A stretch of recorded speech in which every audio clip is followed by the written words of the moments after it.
revealed that in fact harmful use of alcohol and related negative health and social consequences is taking an upward trend in Uganda. And in 2014, the 2014 nationwide STEPS, NCDs are non-communicable diseases risk factor survey revealed that the overall percentage of adults in Uganda aged 18 to 69 years that were then current alcohol users was 28.9%. A similar survey conducted in 2023 revealed that the overall percentage of current alcohol users has risen to 31.1%. And according to World Health Organization, Global Status Report on Alcohol and Health 2018, the total annual per capita consumption of alcohol among Ugandans aged 15 years and older was 9.5 liters. A similar report in 2023 showed an increase in per capita consumption to 12.21 liters. Additionally, the prevalence of alcohol use disorder has also risen to 7.1%. In 2018, now it's at 13.7 in 2023 report. So that progression shows that we need to do something as Ugandans. There has also been notable increase in alcohol attributed fraction for liver disease and cancer. The same report ranked Uganda as the leading consumer of alcohol in Africa. Are you proud, honorable members, that we are the leading alcohol consumers in Africa? And we are the third in the world. We consume more alcohol than anyone, and we are called a third world country. Drawing from the statistics above, we can state that there is no safe level of alcohol.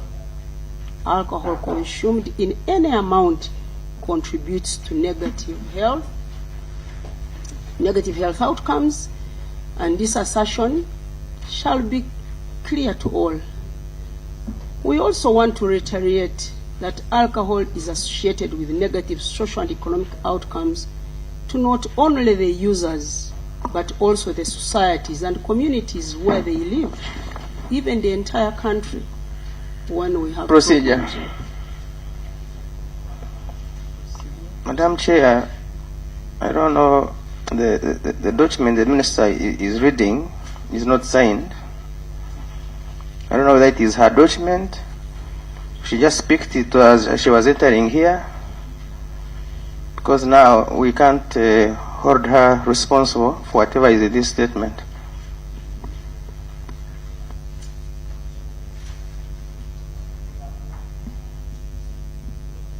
Is anyone having a signed copy? Clerk. Honorable members, since we are here to gather the opinion of stakeholders with regards to the bill, I think let's give room for as much as possible for us to get information to help us process the bill. However, Honorable Minister, before leaving this meeting, make sure that you sign the copies of the submitted documents. You may proceed. Most obliged, Honorable Chair. I will sign the copy that the clerk will make more copies out of it. So we move to policy and principles. I'll just skip that paragraph. It's of no big consequence. We propose that the sale or use of alcohol drinks be prohibited to persons below the age of 21 years, as opposed to what the bill suggests of 18 years. The legal drinking age is a public health measure aimed at protecting young individuals from the potential harms associated with alcohol use during a critical period of development. Here are some of the reasons supporting the legal drinking age of 21, along with relevant references. The brain continues to develop throughout adolescence and into the early 20s. Exposure to alcohol drinking during this critical period can have lasting effects on cognitive functions, memory, like memory loss and decision making. You know that many people, when they are drunk, they make lame decisions which they may regret later. Setting the legal drinking age at 21 helps to minimize the impact of alcohol on developing brains. You'll see that the reference which you can read later. Young adults are at a higher risk of engaging in risky behaviors, including impaired driving. You've seen young people who drive with so much anxiety and cause accidents. Studies have shown that setting the legal drinking age at 21 is associated with a reduction in alcohol-related traffic accidents and fatalities among young drivers. Also, most studies indicate that delaying the onset of alcohol consumption until the age of 21 is associated with lower rates of alcohol-related harm, including injuries, accidents, and alcohol use disorders, particularly among university or college students. Alcohol use has been linked to higher rates of high school dropouts. Many children who take alcohol don't continue with school. Even within universities, they can drop out. Delaying legal access to alcohol until the age of 21 will contribute to better academic outcomes and increased opportunities for future success. Establishing a legal drinking age of 21 helps to shape social and cultural norms around responsible alcohol consumption. It sends a clear message that underage drinking is not socially accepted, contributing to a safer and healthier community environment. So there are defects in existing legal framework, which the Ministry of Health tries to highlight and also give advice on. In the last paragraph, under the defects in the existing legal framework, we propose that you include more diseases which are alcohol related. So you can read there are quite a number of diseases: colon cancer, diabetes, hemorrhagic strokes. There are so many diseases related to alcohol consumption and which were not previously in the bill. So we go to the remedies proposed in the bill, and under this section we propose that prohibition of self-service sale of alcohol drinks. You know, there are points of alcohol sale where you can go and buy drinks. This should be prohibited, because also children can go and serve themselves alcoholic drinks. If you look at other countries, they really have very stringent measures to alcohol. Like in America, you can't buy alcohol without an identity card. Then if you are an old man with gray hair, they'll ask you to go back and pick your identity card, and then they can sell you alcohol. So that helps to reduce its consumption. So we go to the preliminary, which is on page 3 of the bill, and the application of the bill. Subsection A, the definition of alcohol drink is its interpretation. We propose that alcoholic drinks should be defined as a beverage or liquor or liquid that contains ethanol and is intended for consumption. The primary purpose of alcoholic drinks is often for recreation, maybe social consumption, although they may also be used in religious and cultural rituals. The ethanol content in these drinks is a psychoactive substance that can induce a state of intoxication. And upon adoption of this definition, Section A will be rendered null and void, because an alcoholic drink by definition will exclude any medicines that contain alcohol. Because alcohol in medicine is just an ingredient. It's not the main, it's not an active ingredient at all.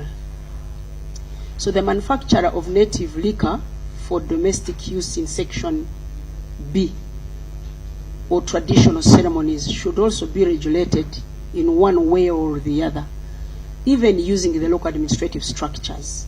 Here, what do we mean? We can provide for some ordinances that can be made at the local government level and also enforced by the local governments themselves through parish chiefs and local police. So section C and D, the manufacture and sale of spirituous distilled perfume or perfumery and ethanol, methanol, isopropyl alcohol used in laboratories. These should be deleted because they are not alcoholic drinks at all. So sections E and F should be maintained.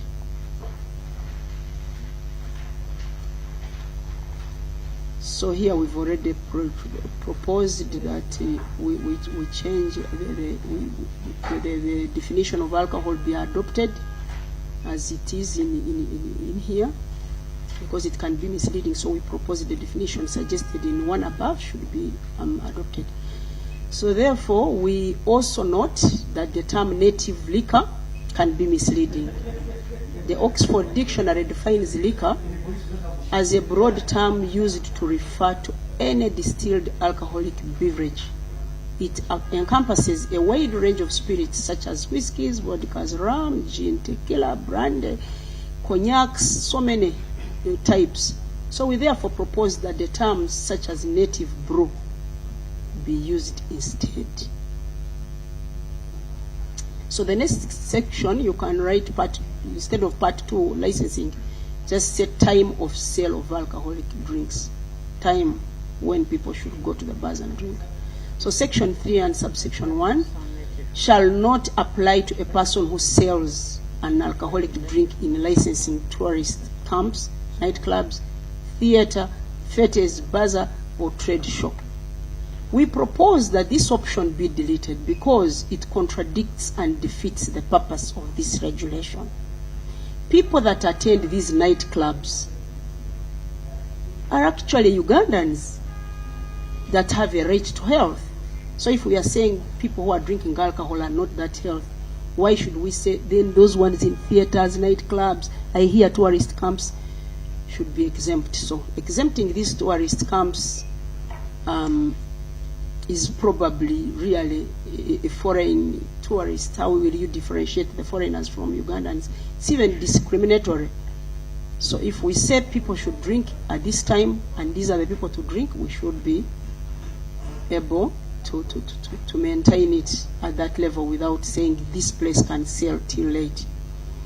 We also recognize that subsection 2 grants powers to the minister to make regulations for advertisement of alcoholic drinks. However, we still propose that provisions to regulate alcohol advertisement during the time that children are more likely to be watching TV should be included.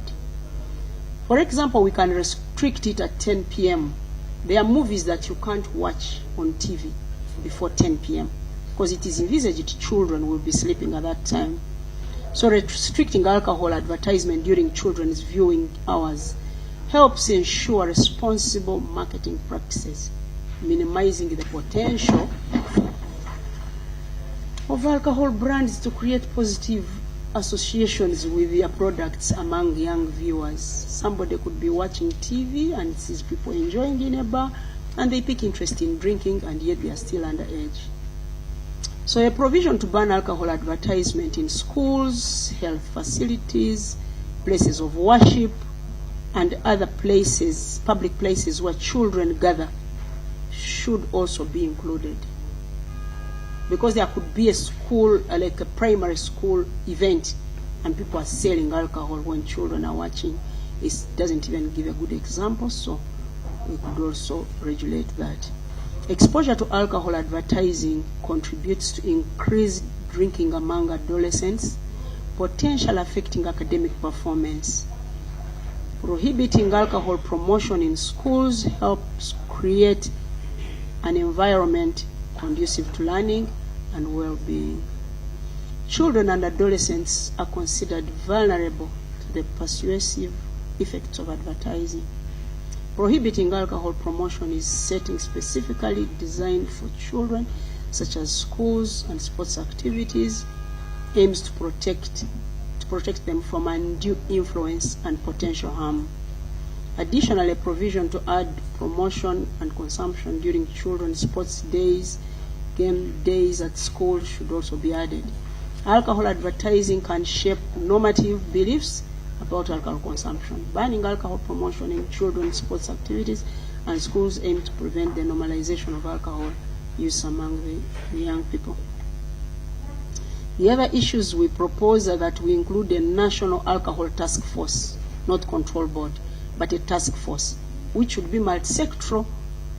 Ministry of Health, National Bureau of Standards, Ministry of Trade should all spearhead this, and also Uganda Revenue Authority, but it should be a team that is robust, that can work together with the police to make sure this is regulated. So we also propose that this act should establish an alcoholic drinking control fund, picking lessons from the Tobacco Control Act of 2015. It has been and still is difficult to implement the regulatory provisions without dedicated funds. The funds will help support the implementation of this act, including but not limited to enforcement, awareness, raising, establishing rehabilitation facilities for persons with alcohol use disorders, and extra. So we can benchmark the Kenyan Alcohol Drink Control of 2010, which has this provision, and they're implementing it. We also note that a provision to regulate interference by the alcohol industry is critically missing in this bill. There should be a clause to prohibit the alcohol industry from dealing with unauthorized officers in a manner that benefits or compromises the officer. Regulating the industry interference helps manage potential conflict of interest, ensuring that alcohol control laws are designed and implemented to protect the public and their well-being. And what am I saying here? There are some of us here, honorable members, who have hotels, we have bars, so we are thinking, how can my business be affected? Your business is not affected. People will drink earlier and be more productive and drink less. Last but not least, we note that the provision for rehabilitation and support of persons affected by alcohol use disorder are missing in this bill. A public health approach to alcohol control recognizes that addressing AUDs involves prevention, treatment, and harm reduction.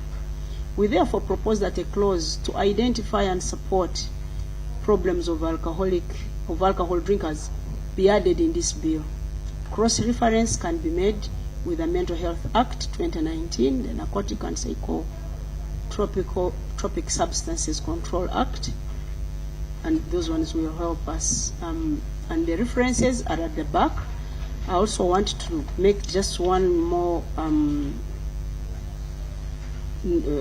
issue that we need to note, honorable members, that as Ministry of Health, we use an estimate of 677,490,337 million US dollars, 677 million US dollars to treat diseases that are caused by alcohol consumption, normally or exacerbated by alcohol consumption.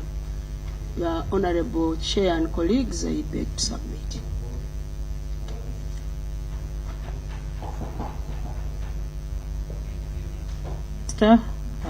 Thank you, Honorable.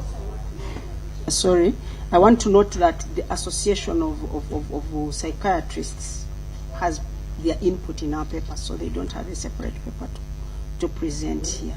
So we'll answer the questions together with them. Thank you, Chair. Okay, thank you, Honorable Minister, for your presentation to this committee. Actually, combining the papers is going to make even our work easier. Honorable colleagues, I hope you've been taking note of the areas that you would want to seek clarification from the Minister over. I would like to give you the opportunity. However, Honorable Minister, on page 4, you came up with a proposal the sale of alcohol drinks be prohibited to persons below the age of 21 years of age as opposed to 18. I am wondering whether this proposal will not get into conflict with the provision of the Constitution. And second, in your justification, you refer to the age of 21 as opposed to 18, but also I am aware that the age of 18, that consideration was adopted and agreed to as a country after looking at the development of the mental, physical, and the characteristics that defines maturity, that distinguishes a young person and an adult. That's why the age of 18 was agreed to. So I am wondering whether this proposal that you're bringing will not put us into conflict with the law of this country, that is the Constitution of the Republic of Uganda, which supersedes all the others. Honorable members, if you have questions for the Minister, you may proceed to ask the questions. Honorable Majuke.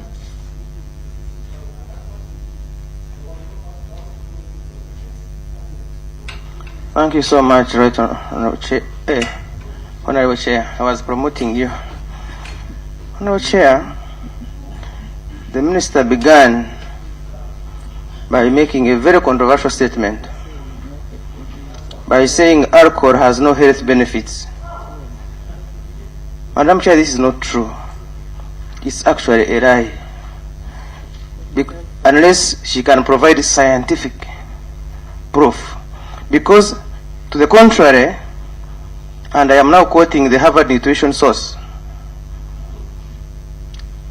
moderate drinking has health benefits, including being good for the heart. The Minister can Google if she wants to prove. So it is not true that it has no health benefits. The Minister also knows that alcohol is being used to make sanitizers, which is good for health. I mean, it is connected to health. Where you have your time to give us the scientific proof, because you don't have to come to a committee like this and make assertions that cannot be proved. Of course, when we get sick, we also need money. Some of this money is got from alcohol selling. So there is a relationship. Madam Chair, violence and alcohol. I have seen some pastors and bishops who don't drink alcohol fight with their spouses.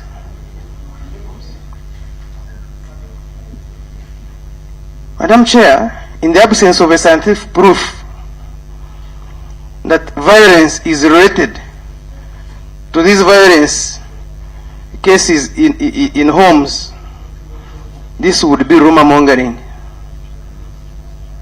Without any evidence, that this would be just rumor mongering. Because there is evidence that actually people who don't drink have actually even failed to make it in their marriages.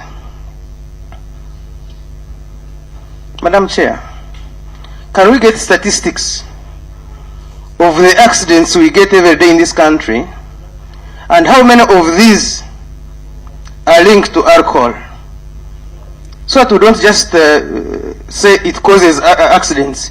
How many per day are as a result of alcohol?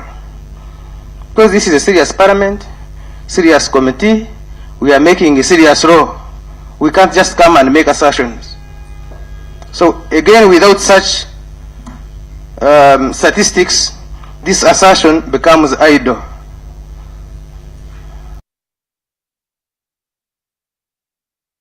I also would want the Honourable Minister to tell us if she has compared notes with the Ministry of Trade and Uganda Manufacturers Association, because while they were here, they were able to tell us that we get a lot of money in taxes, We get a lot of money. At night, there's a lot of night business, the night economy. That actually they get more money at night than during the day. So have you compared notes to see how much money we are going to lose vis-a-vis what we are going to save?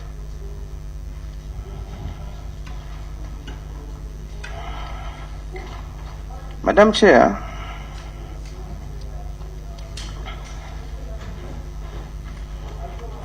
the minister proposes a national alcohol control board. In respect to the rationalization going on, which the ministers have been saying is a policy of government,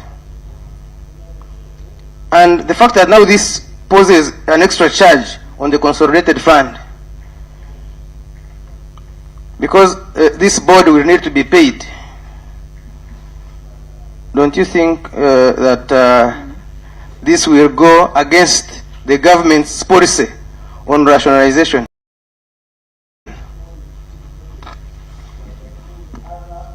Madam Chair, it is a mandate of UCC to regulate what goes on air, whether on radio, whether on TV.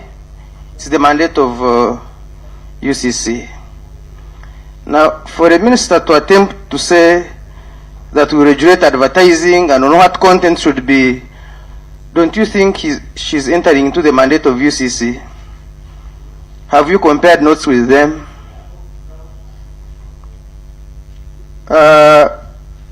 Madam Chair,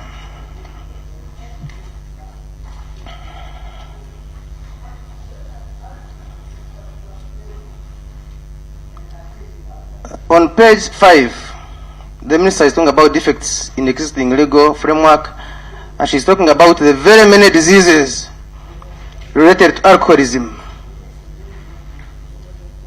I would want to know how many patients we have in the country of these that is aware of these diseases, and how many of these patients have these diseases as a result of alcohol. Without such an evidence, Madam Chair, this assertion also becomes idle and redundant. Madam Chair, there are 3 questions to the minister. Does regulating on drinking hours reduce the harmful use of alcohol? Does regulating on drinking hours reduce the harmful use of alcohol? Is there also a science that when you drink for less hours, you drink less, and when you drink for more hours, you drink more alcohol?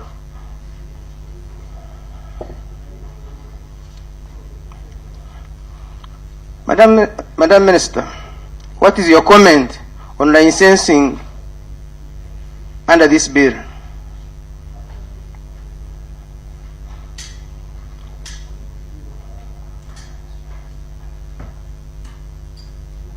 Finally, what amounts to excessive consumption of alcohol? And of course, Madam Chair, like we know of the many stakeholders, I also want to put it to the minister that do the stakeholders envisaged to issue these licenses, do they have the competence? Thank you very much, Madam Chair. Thank you, Honorable Francis Majuke. Honorable Rita. Thank you, Chair, and thank you, Honorable Minister, for the presentation. To me, what touches me most is the issue to do with increasing inequality in terms of access to economic activities. The argument that the minister is putting is actually getting that little, whereas it is not very desirable that that's what women should sell. Unfortunately, reality posts it that that's what they sell. In every town, every city, every village, every disadvantaged woman most single mothers, single or child-headed homes end up selling alcohol. There is a study that was conducted in Bunyoro, I think that's 2014 for sure. The only money a woman can claim, a history of distilling in Bunyoro. Here we are. That most of those women end up in those areas. They don't choose to, but they strive for life, posts them to sell alcohol in the most road-sourced areas, what people usually call slums. That's where their children are raised. That's where they derive school fees and a living. Honorable Minister, you proposed that in this bill we shall set up boards, we shall set up different committees. And you know it very well as a woman that that won't serve them because they won't reach them. After all, they are illiterate. They cannot read and write.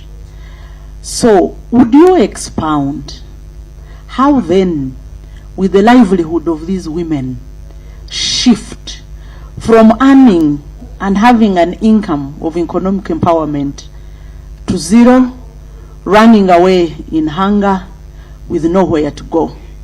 And for me, that directly links. I was looking forward to the presentation of the psychiatrist and the association, but good enough you clarified that's embedded in this. You named very many conditions, not so many anyway. Suicide, I can tell, that in my understanding links to mental health, probably mental disabilities. I pick suicide. That most of these women actually run to sell because that is what they are avoiding. Points of desperation, points of stress, so that they can be seen as mothers who can provide. They can be seen to care for the children. That's the only option they have. We can walk to Katanga. Honorable Chair, if you allow, we can have a trip. You don't have to go to Mbara City where I have Kajogo, where I have Biafra, where I have Kasanyarazi. Name them, Chireha and many others. We can do a tour as a committee with our witnesses and live the life that those people live. So before we think that even the little they have is taken, we provide the solution, and then we can think about controlling alcohol. So a woman wakes up a day, sells her alcohol at any time of the day, and is able to take her children to school. So if you say they start selling at 10, does that mean even they will fail at their motherly role? By 10, they are thinking of sleeping so that their children can get up early to go to school. Then they can juggle additional activities after that probably I wouldn't want to mention. So the increase in control of alcohol, don't you think it has a direct effect to actually increase psychiatry and mental health conditions?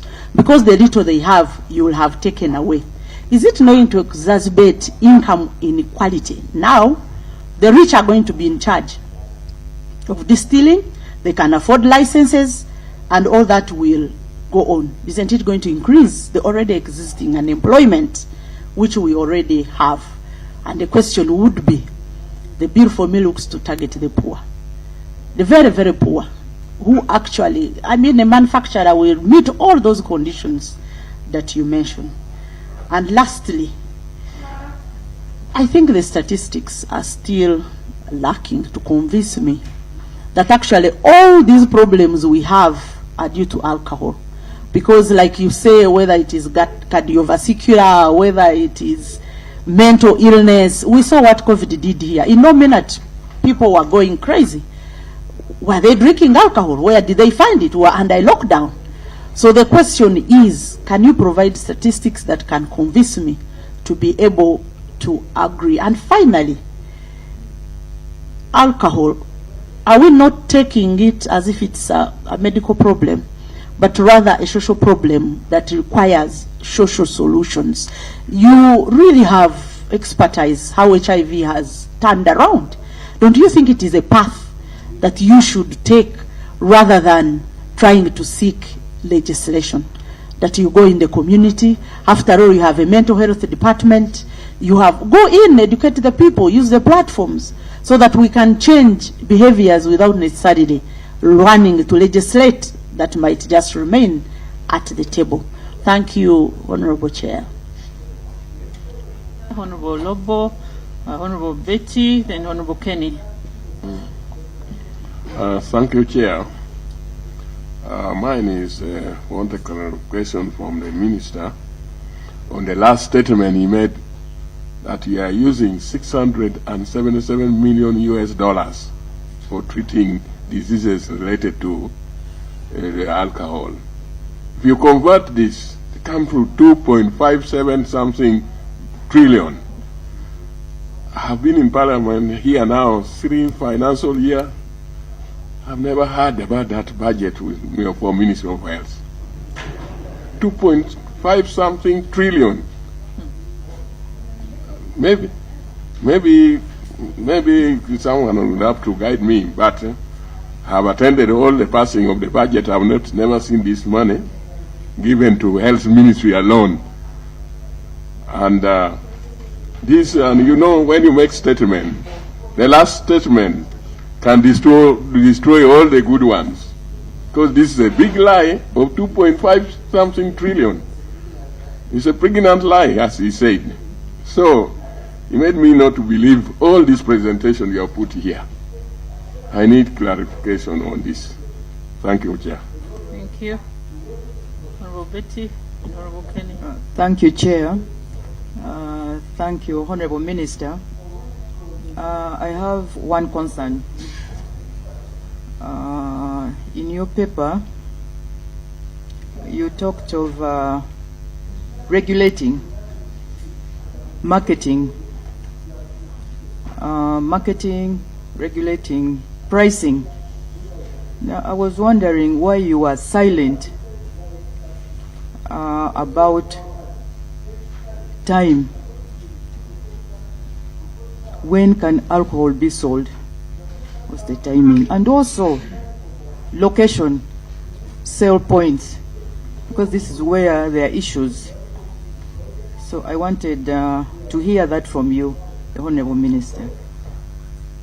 My other question has already been tackled by Honorable Mwejike regarding economic issues to our country. Thank you, Honorable Minister, and thank you, Chair. Alfred, Honorable Dero, Honorable Bright Amwoti. Thank you, Chair, Honorable Minister. Mine is just a concern. You said that alcohol is a major cause of cancer and other diseases in this country. But we have ever been to Cancer Institute of this country, and we have seen children who does not drink alcohol also suffering from cancer. How true is the statement, because that is what is happening. 2, you said by setting an age bracket from 18 to 21 years from drinking alcohol, how will this be regulated? Because we already have the youth who are addicted to alcohol. I need some answer from that. Thank you.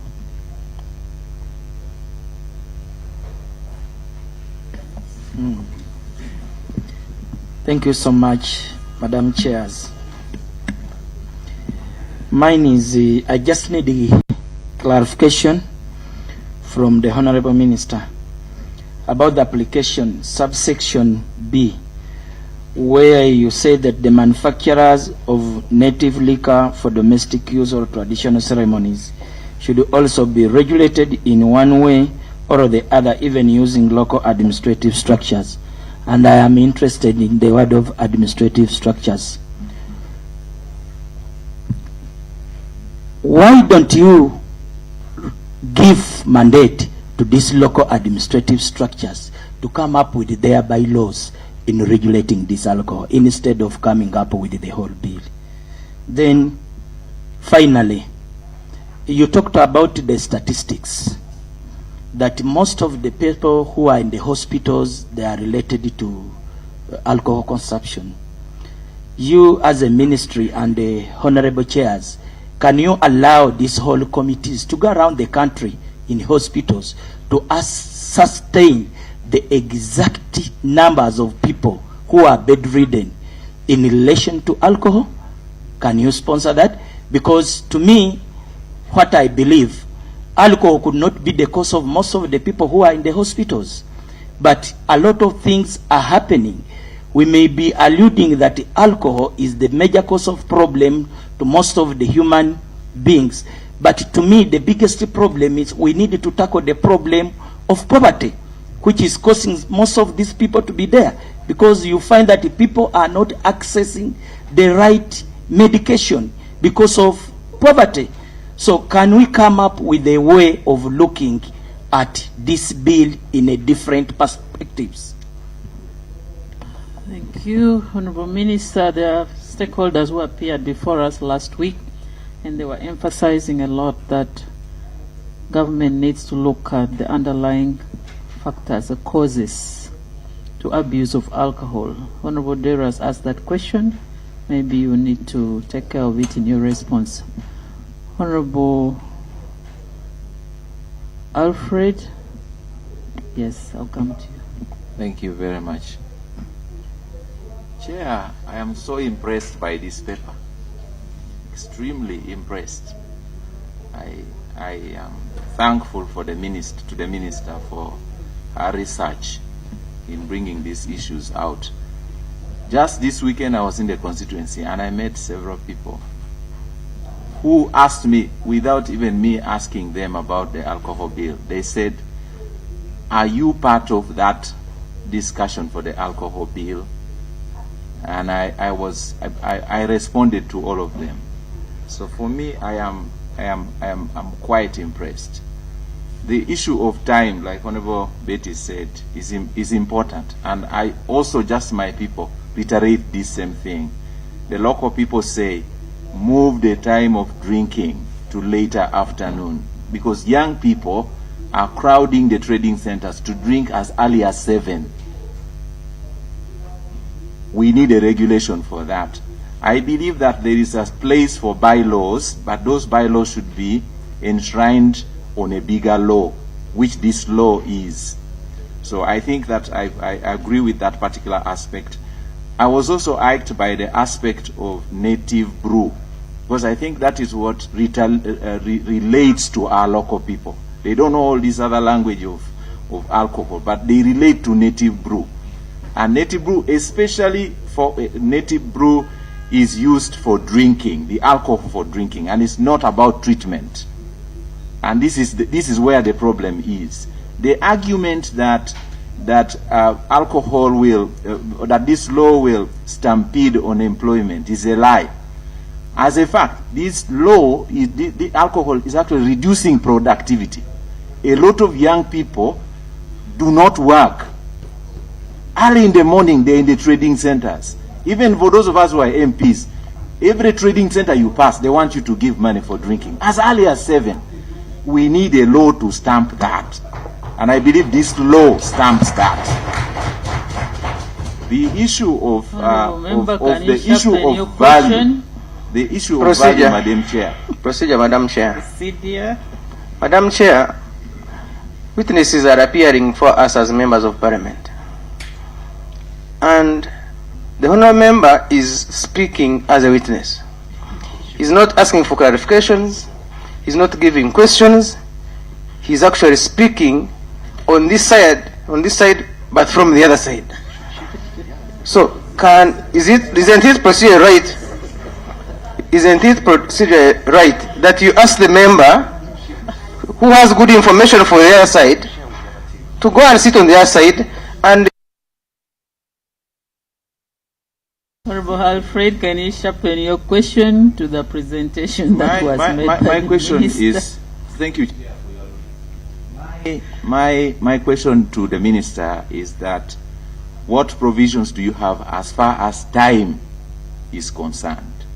I think that for me is of quite of a lot of importance. The other is, I am quite convinced that the idea of the cost of burden that alcohol causes is high, but the figures that you provide here need a backing. But I'm convinced that, Honorable Minister, if you could provide data on how we spend, just like you did on the analysis you did, by all the attachments you have provided on page 10. It would be important for you to provide on how this disease burden is being paid by those who don't even drink. So if you could do that, I would love to hear statistics as it relates to health, like the honourable members here have reiterated. The idea, the issue of mandate. Somebody talked about the issue of the mandate of UCC, and I think that's quite an issue. I think that any law can be repealed if it is not pro-people. When I see on the statistics you have provided, the impact of alcohol death to over 3 million people is quite an issue. And if you translate those statistics to our own local people, and that's where I need your help, Honorable Minister, to translate that to data on our own people, because that's quite an issue. I liked your idea of this legislation protecting children. Can you build more on that? Because the legislation is not denying business to those who produce, but to say children should not access drinking alcohol. If they access alcohol, it should be for medication, but not for getting drunk. And I think that's what. So if you can build on that, for me, I'll be satisfied. The argument, yeah, I think I have already mentioned that. So thank you, Honorable Chair. For me, I am deeply, and I think my thoughts represent the people I represent. That this law is overdue. I thank you. Let's have Honorable Tom Bright Amoti, then Honorable Margaret. Thank you, Madam Chair. Madam Chair, I need more clarity about how alcohol is causing most of the accidents in this nation, Uganda. Because I always see very many people in the hospitals, like Muslims, pastors, who have lost bishops. I don't know if their drivers are always drunk who cause such accidents. When you talk about alcohol is causing cancer in this nation, to me I concur with my honorable colleague that young children are also sick of cancer. Secondly, even we see bishops, even Muslims, sheikhs, many people have died of cancer. As we talk now, our own member of parliament, Segirinya, is sick of cancer and he has never tasted alcohol in his life. Do you mean everything here is caused by alcohol? Friends, let's be focused, because some issues are being caused within other issues which we can tell. For example, accidents, because of poor roads we have in our nation. So we have really to go through this document very well and find how we can implement or enforce more bylaws on ground to help our own people. Thank you, Chair. Thank you, Chair. My name is Ayebare Margaret Reviambo. I'm woman MP Mbarara District. I'm sorry I came in late after other people had introduced themselves. I want to thank Honorable Minister for your presentation. I'm a social worker by profession, and I want to believe that alcohol is more of a social problem in this country. And I believe we need more sensitization, much as at the end of it all, it ends into a health issue, but it begins being a social issue. For example, we are talking about regulating the time when people should drink.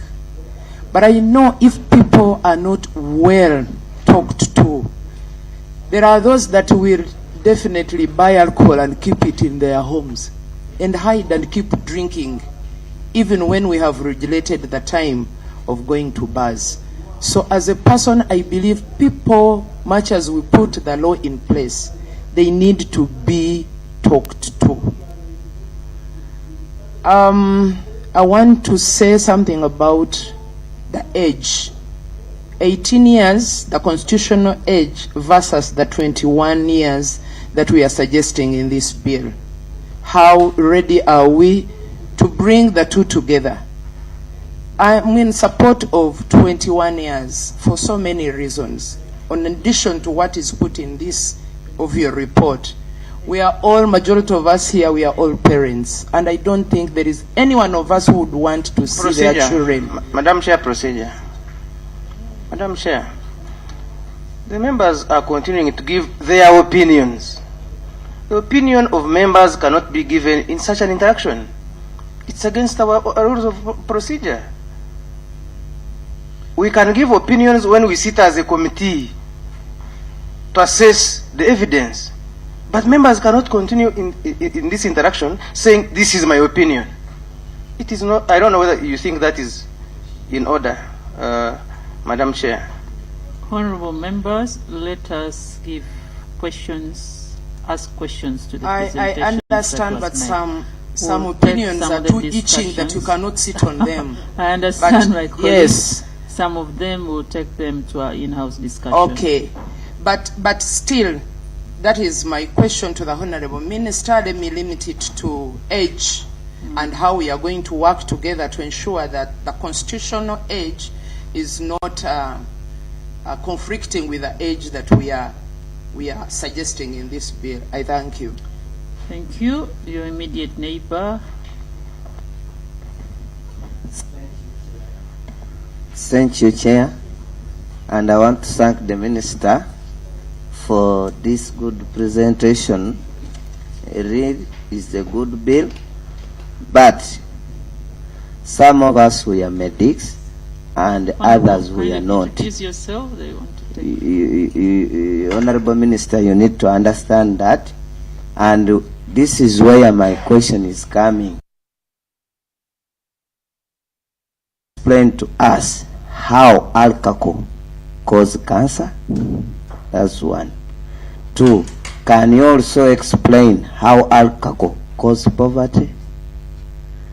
Because not all of us we can understand the way you understand and how all this happens.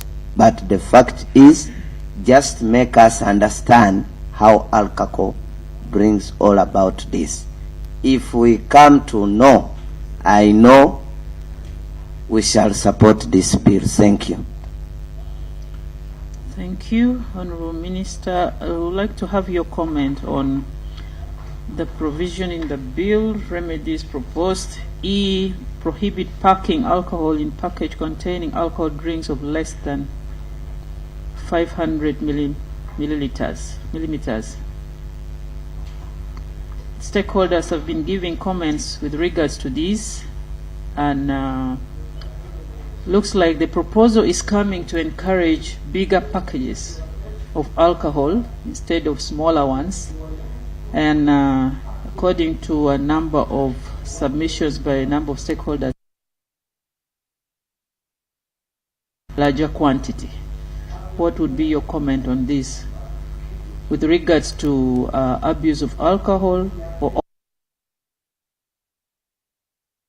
to the quantity only, or also the quality? Maybe your comment also with regards to this, Honorable Minister. Thank you. No, Chair, before the Minister can answer, Francis, then I have just remembered a few issues. Madam Chair, Parliament has passed bills in relation to regulation of behavior in the past. The Computer Misuse Act, the Anti-Homosexuality Act, the Tobacco Control Act,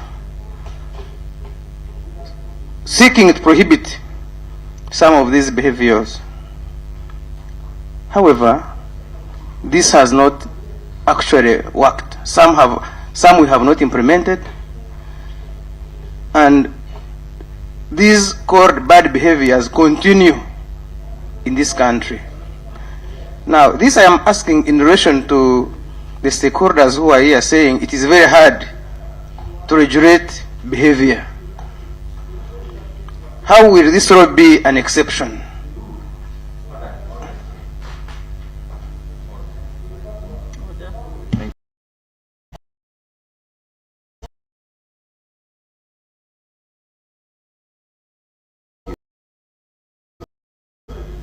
Chair, how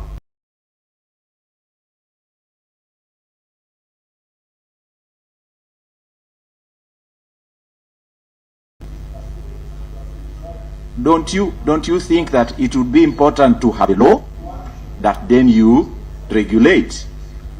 So if we don't have a law to regulate behavior, how will we then be able to? The previous laws are not being effective because they are not being implemented well. For me, it's not anchored well, because you would not, at least we can go and regulate and improve. But where we don't have a law, where will we be benchmarking to improve? So is the member in order to say we should stop creating a law because the previous laws have been passed and have not worked? Would he be in order to guide us that way? Honorable members, I'm not going to rule directly on that, but I want to guide us that let us try as much as possible to gather information from our witnesses to help inform us better, so that when we get to in-house, we are able to discuss exhaustively. Some of these issues should take them to in-house meetings and to be able to provide basis for us to take decisions with regards to this bill. So, Honorable Majuke, thank you very much. Conclude. Madam Chair, thank you very much for your wise ruling. And I am aware we have very many laws of the Penal Code Act. I know, but my point to the Minister was, how is this going to be different, since we already have laws that have become a problem?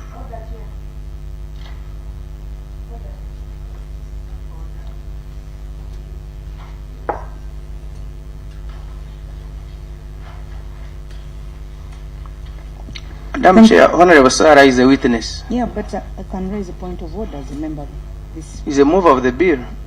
Thank you, Chair. Chair, thank you very much for this opportunity. Chair, our role as members of Parliament is one of our cardinal responsibilities, is legislation. Is it in order for the Honorable Member to question the passing of laws in this House, yet it is our responsibility as members of Parliament to legislate? Is he in order?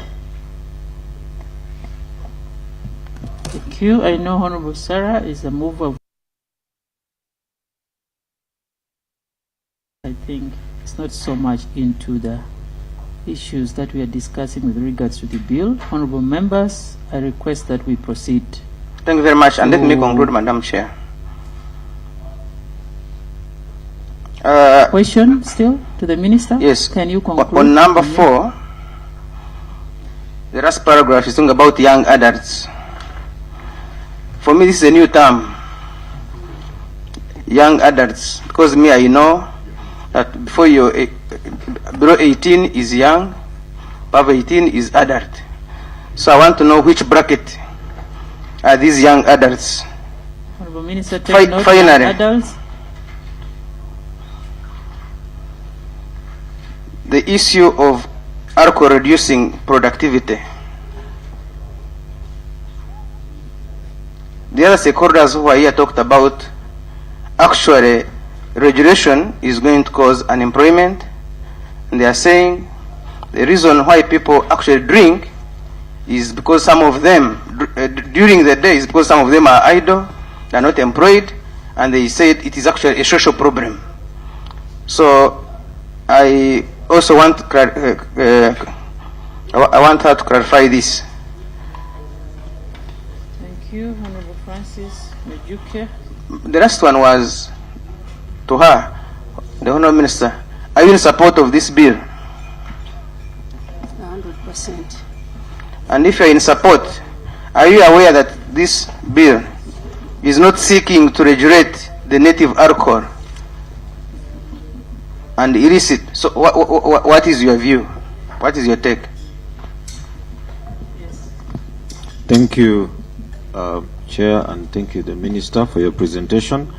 In the statistics on the costs, I just wanted you to clarify whether these are the costs that are borne by government, or it also includes the out-of-pocket costs, because I know when you go to a health facility, there's the portion of the budget that government covers, but there's also at times the portion that was out of pocket. So it would be good if you clarify on that. Secondly, you've talked about prevalence of alcohol use disorders are rising from 7.1% in 2018 to 13.7% in 2023. I would want to know, is that referring to the Ugandan situation, or you're looking at the global situation? And then in relation to that also, you've told us about the consumption, which is 12.21 liters.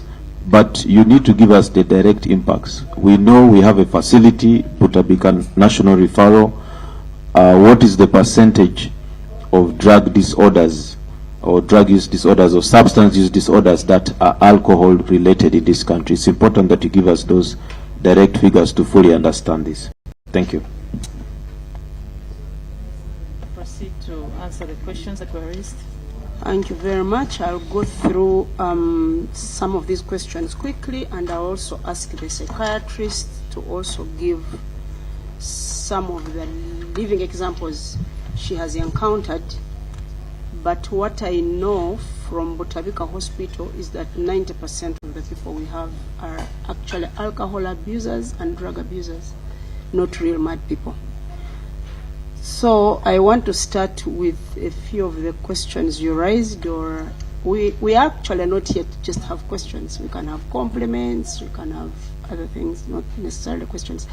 But what you raised about the consent age, Honorable Chair and members, is that even this House, remember about 2 years ago, this Parliament has legislated about inheritance. Remember, we raised the age for inheritance to 25. We used to say children stop being kids at 18. But then we noticed there are many other things that these young adults, as we call them, continue to depend on their parents. So when we were making the law on inheritance, we actually raised the age to 18. I mean to 25. We envisaged a situation where children below that age are still dependent on their parents. So the inheritance law went to 25 and was removed from 18. 18 is the constitutional age of consent, constitutional age of somebody being an adult, contesting for any seat. But you see, these are real young adults. Actually, adolescence goes up to 25. If you notice, kids grow in brain and body by 25. But just because we don't want to deprive them, we said 21. Because 28 is really very young for somebody to be consuming alcohol at that age. I mean, 18 is very young. So that was raised by the chair, and Honorable Mujike raised a lot of issues. He says alcohol consumption is actually healthy. He even quotes Harvard school, but even if you read all over, for him, I know he went to Uncle Google, but you can Google everywhere. You will find that the disadvantages of drinking alcohol outweigh the advantages. So if you say, I can walk, I don't know which analogy I can give to really bring this in perspective. You can say, yes, I want to dress up, but what are the consequences of walking without dressing up? You can say in Africa you don't need to wear clothes because the weather is hot, but are you going to go naked? No, you will wear something. So you don't go to the extreme that because it is this, I will do the other. But you have to weigh the advantages of drinking alcohol. Now, if you look at the tax that is paid by these manufacturers, I'm sure they did come here. They showed the tax, the employment. But for us, we are telling you about the money that now we use to treat the very people they have made sick. And what we are saying, honorable members, I want to do this because many people were raising it, that drinking alcohol has caused us to spend this much. And what we are saying is not the money that the government of Uganda spends. We have out of pocket, we have partners. So the money I was even quoting, $677 million dollars, is less than what actually we spend. If we go to everybody's out of pocket, it's much more than that. Thank you, Madam Chair. Madam Chair, in the beginning, the Honorable Minister said there's no advantage at all of alcohol. But in her presentation now, she clearly elaborated it that there is more disadvantage than advantage. at least maybe there must be a percentage. Can she clarify in number the advantage in percentage ways? I think you are just getting me wrong. What I said is there is no health benefit. You are going to talk about a social advantage, that when I drink I feel good in my body, I feel happy. That is a social advantage. Psychosocial advantage actually, but there is no advantage of drinking alcohol, health related. It's not there. Honorable Rita has left, I think, but I want to tell you that when we were legislating against FGM, female genital mutilation, in the 8th Parliament, a lot of people from those areas were arguing that it is an income generating activity. Is there anybody who knows about FGM in this house? Do you know what they do to these children? So they come and claim that because it is their source of livelihood, Parliament should not legislate against FGM. You are killing people's children and their future and everything. And so you're saying it's a source of livelihood. So you look for an alternative source of livelihood. For women in the villages who are selling warrage, sincerely speaking, is it a good thing that they are selling warrage even from the houses where they sleep with their kids? You people, where did you grow up from? Do you know people who have grown up in those homes where they become? People who have grown up in homes that are violent with alcohol abuse? Or have you seen women who are in these shops selling alcohol and sleeping with the men they are selling this alcohol to? What type of kids are they raising? We are not raising our moral bar high, but we're just trying to say, let us regulate. Once you regulate, you know, Baganda have a word which I don't see in another language. I don't know whether it exists in English. Twedeko. Let's go back, roll the clock, and look at what families we are raising with alcohol. You really can't say pastors drink. I mean, pastors have been in accidents, they drink. That's an isolated case. If we are telling you that 90% of the people who show up in Mulago at our emergency are drunken drivers. So a pastor, it will be just an accident caused actually by a drunken driver. That's how they will knock a pastor. That pastors are fighting in their homes, reverends and fathers. I have never been to a police and found a father or a reverend or a pastor who has fought. I have never. So Honorable Mwijuke should bring us statistics from the police that a pastor fought, had domestic violence, and yet they don't drink alcohol. It's not anywhere. He has no statistics. He's just bringing wild ideas. But in these wild ideas, I notice one thing. Guys, we are legislating for our children and the generations to come in this country. Do you want to leave a legacy that you are fighting for people to drink alcohol and drown in it? And yet, you know, it has totally no health benefits. The social benefits are also not there.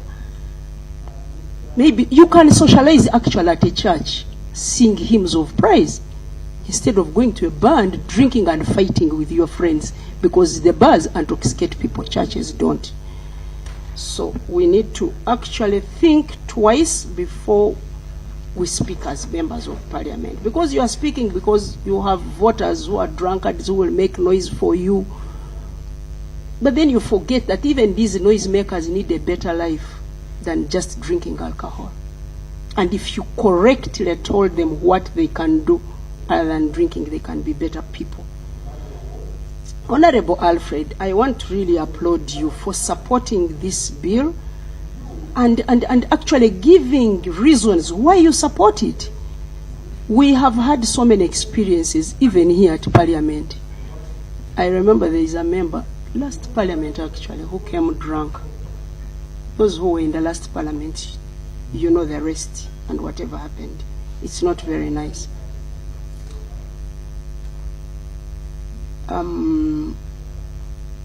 Honorable Amoti, you say that accidents are caused by drunken drivers. I've already answered it, that most of the people who show up in Mulago are actually drunk or they are using other substances. Most of them are border riders using alcohol and other substances. And the alcohol they use are those small sachets that they can just pick and swallow at once, and they are only 200 shillings. So if you legislate against that illicit alcohol, which is so cheap Even kids can pick a coin of 200 and buy alcohol. So if those alcohols are removed from the public, then drinking will be less. And also when the public hears that government has legislated against over drinking, they will they will drink less. And they will be more productive, because we only concentrated on the health benefits. But if we go to the economic benefits, how people who drink are less productive. You know that, you guys. Honorable Alfred, I've been to Kabera Maido. Order, Madam Chair. I think 207. Order. Madam Chair, my order I'm raising. Honorable Minister said a few minutes ago that we are here regulating for the people at drunkards in the village because of votes. Is she in order?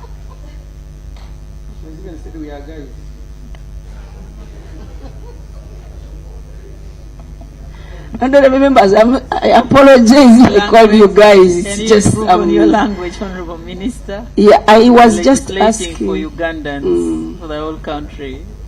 Thank you, Honorable Chair, and I apologize, Honorable members. But because I am also an elected member of Parliament, I always think about all those options. And I also use them to my advantage, which is not very nice. And why did we put the native brew as in its own category? Because we want to protect our people in the villages who are doing local brewing. They don't have a lot of money, but their brew is not as bad as this one of 200 now. The local people make lira, kwete, tonto, all that. It needs a regulation at the level of local government. That's why we said ordinances can come in to regulate this. If you grew up in the villages, think you have ever met children carrying alcohol, or even your own parents could have sent you to buy alcohol. So you have that experience. We are all speaking from our own perspectives and backgrounds.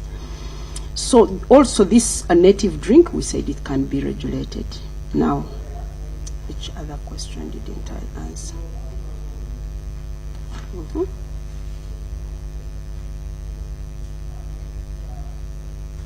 Oh, yeah.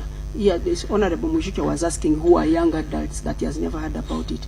In health, they aggregate people. They say children, adolescents, young adults, teenagers, in order for you to know the person you are dealing with.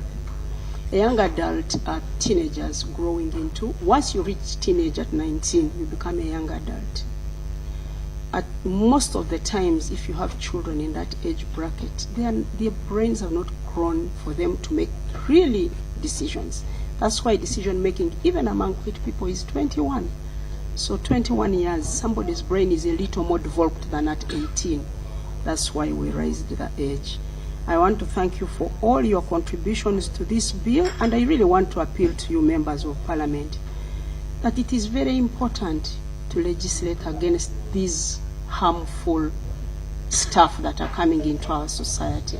I'm not saying if somebody has imported alcohol to this country. There was alcohol before anybody came here. But alcohol without control is really bad. And even adults cannot control themselves. How about children? Have you seen people who have drunk and even wee-weed on themselves? That also happens. But have you seen a sane person do that? They don't. Domestic violence, we have discovered from police reports. You can call the police here and they tell you the things they encounter due to alcohol. They are quite enormous. Road accidents, domestic violence, people hitting one another, killing one another from bars. All these things are happening, and I want to thank you all, and I want to ask you to support this bill and our changes in the bill. Madam Chair, when I stepped out, I had gone to meet the Speaker. But while there, because this is covered live, while there, I heard the minister saying I was telling lies, because I was on TV. Not telling lies for her would mean giving statistics. So if you say, ask the police, they will give you evidence. Then why did you come? Were you ready for this presentation? If you cannot give us statistics, stop asserting. My questions was to do with statistics. Information, If you say, Madam Chair. can I make my point first? The statistics I was giving were actually health related. You have So not given if you any have, statistic. for road accidents, you'll get them from the police. Let's Because proceed in an orderly manner. I agree with you, members, Chair. Because, for example, on accidents, what type of health-related statistics are you talking about in relation to accidents? If you say I am wrong to say that I've seen pastors fighting with their spouses, if you say I'm wrong, then and that I don't have evidence, then you give us evidence. Maybe, Honorable Minister, with regards to the records of accidents, since that falls under health directly, this did not surface very clearly into details in your submission. Unless your team is going to throw more lights on that, it would be very beneficial to the members, because that is a critical area that I think we need to receive a submission from you over, because we also plan to interact with police and Ministry of Internal Affairs as far as that is concerned, to beef up our discussion before we make decision as committee. So may you proceed to conclude. So, Madam Chair, the point I wanted to make was that I felt hurt when the Minister, without statistics, was referring to me, who attempted to bring some statistics, and say me I am telling lies, and for her, without any statistic, he wants to assert that he's right on accidents, on violence. You remember in 1980, there are some 27 young men who went to fight. They were not high on alcohol. No, people fight for different reasons. So the statistics I would want is the relationship between violence and alcohol. And once you don't have that statistic, you're just speaking for the gallery. Honorable Minister, can you conclude? But also, Honorable Minister, take note of this. In the bill, under application, they have exempted, there are some provisions for exemption, which I want your comment on after hearing your submission to this committee. The administration or sale of a medicine containing an alcoholic drink for medical purposes and in accordance with National Drug Policy and Authority Act. In your submission, you clearly stated that there seems to be no medical benefit of alcohol or health-related benefit. So are you trying to say that we need to delete this under application? Do we have to really Yes, that's what maintain we said. this? There is nothing called alcohol and medicine. Then number two, The content is you give your comment clearly for that, because it is captured by the mover. Then number two, B, manufacturer of native liquor for domestic use or traditional ceremonies. They are also exempted in the application when you look at this. But you're proposing that these people should be put under regulation. So can you comment on this? Are you proposing that we delete this? Because the mover has taken care of this in the bill. So I want your clear comments on these two areas, A and B.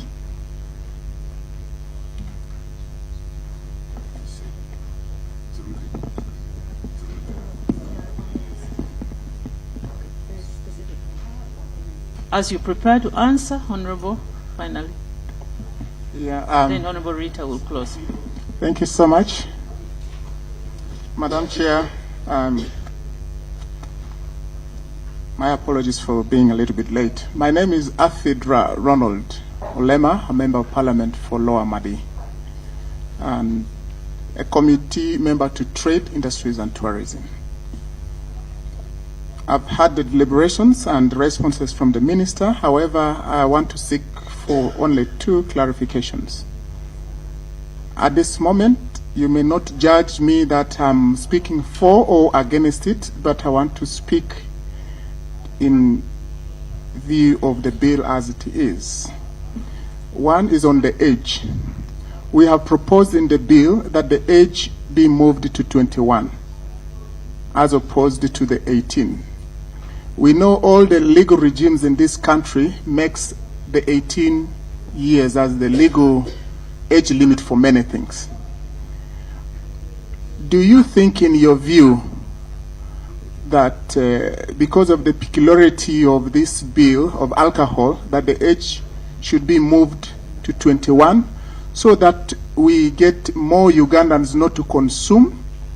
Or the question of the bill, the bill as it is not the age limit, but the issue is implementation. How come in your submission that the age which is mostly affected is 15 years, and yet that is below the age limit of 18? Is it not a question of implementation of the parent bill in this country rather than reviewing the bill? To what extent effectively have we as Ugandans implemented the bill as it is to control? Because it confuses me. We are making reference on 15 years as the most affected category of youth in this country, and yet we want to move the age 21 when our actual age limit is 18. So I get confused there. That is, for me, my take actual would be to keep the age of 18 in line with other bills in this country. That is the age limit for us to do many things. The second one is when you are speaking, I am a victim, or I am a product of my mother brewing local alcohol. I know in detail how to brew alcohol, which is the local. The assertion that the negative impacts of alcohol outweighs the positive impact may be true. It depends on which angle you speak it from. From primary up to secondary, all the monies that I was paid for came out of the local alcohol. Meaning that a member of parliament you see now is a product of the mother brewing alcohol, paying school fees out of. That is the positive aspect of it. But let me draw your attention to the negative aspect of it. Because I saw the impact of alcohol on those who were consuming, who were serving when we were young, because my mother was making money out of it. It was not being consumed by children. It was consumed by the adults, because it was prohibited in our community for children to take alcohol. I can see that if you consume it beyond food, it will affect you. But if you take it as food, you may have the positive aspect of it. So it is individual. Regulation of that individual consumption is the challenge we have in this country. How much can an individual consume that alcohol when it is being... Because if you want to enforce, it is very difficult. I saw it, I've seen it, and even if we come up with a new alcohol bill as it is being proposed, we are making the commodity very precious. The more we regulate, the more the precious the commodity becomes, the more people tend to consume, because they know there's something good in it. The destruction awaits us at the end. So I want to agree. Actually, my question there was to trade to all of us. It is, in my opinion, this alcohol in sachets, is it called sachets? What, not waragi, not the traditional, not the native breed. What has caused the problem in this country that we are consuming more alcohol, or we are the leading alcohol country in the, consuming alcohol country, or people in this country, is one, the Indians, those who are producing alcohol in, is it, bottles, sachets, everywhere, they're the cause of our destruction. In Yumbe and in Mariokolo, we arrested 2 alcohol sellers in their trucks. The Indians, we told them, you are taking for us alcohol to be consumed, but you don't consume. And therefore, please stop. Take your product first. If it hurts you, if it doesn't destroy you, and then that is okay. We made the Indians drink until they drank no more, and up to now in Yumbe, the Indians cannot distribute this alcohol in sachet. So my appeal is, it is the regulation of the manufacturers in these small sachets, not really the alcohol per se, but the consumption, the distraction is at individual basis. Thank you, Chair. This bill is correct, but the age issue is something, in my opinion, we need to look into. Thank you. Thank you very much, Honorable. Honorable Minister, let Honorable Rita conclude, then you respond. Thank you very much, at Chair. once. My apologies, I Members, stepped let's out. end with those because we have so many stakeholders here. I apologize, Chair. I stepped out, but it was an emergency from my home. I didn't know what it was saying. But my ears were just right here, and I've been given feedback. But I feel the Minister did not address my issue, apart from claiming that when women sell alcohol, most of them end up sleeping with men, which is not true, and I don't think my colleagues, did that. Very many women do sell decently, and they raise children. It's not correct to assert that because they do sell in such filthy circumstances where they live, that they all use their bodies. I think the Minister should correct that. Honorable Minister, take note Honorable of that. Chair, my issue was that, and we being agents of capitalism, by trying to legislate alcohol, we remove it from the hands of women, majority, who live in low-resourced areas that earn a living. I have enumerated, I've even requested you, Chair, if you find it fit, that we can take a tour around the low-resourced areas here. Why are we ignoring those voices? What is the alternative to them? And I was calling that, are they being agents of capitalists who want to sell alcohol at a higher level, where so many other community members benefit from it? They are equally my voters, and they make an economic living. They pay rent, they buy food, they pay school fees. So I would want to know, what alternative will those women remain with? They are huge numbers, but that's how our economy is structured, in the informal sector. And that's where women are pushed.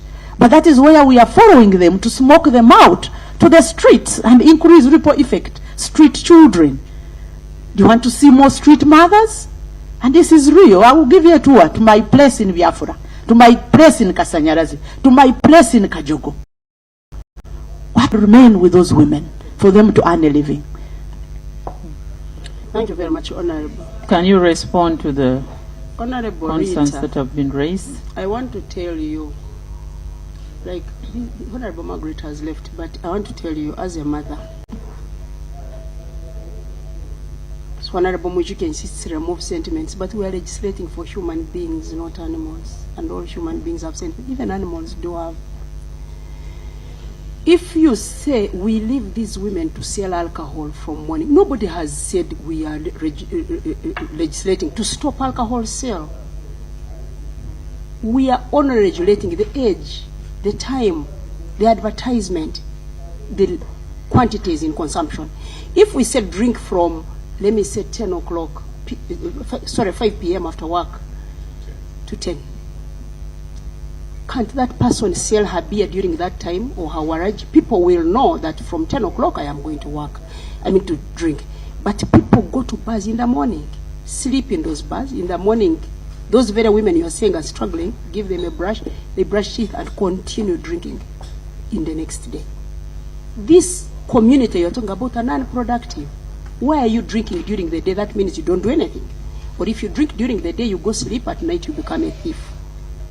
So alcohol has so many far-reaching consequences that we cannot list here. They are enormous. They are too many. Then the Honorable from Madi Okolo, I don't know what to really say. Age of children. Actually, if you remember very well, there is a legislation on which we passed in this very parliament on inheritance.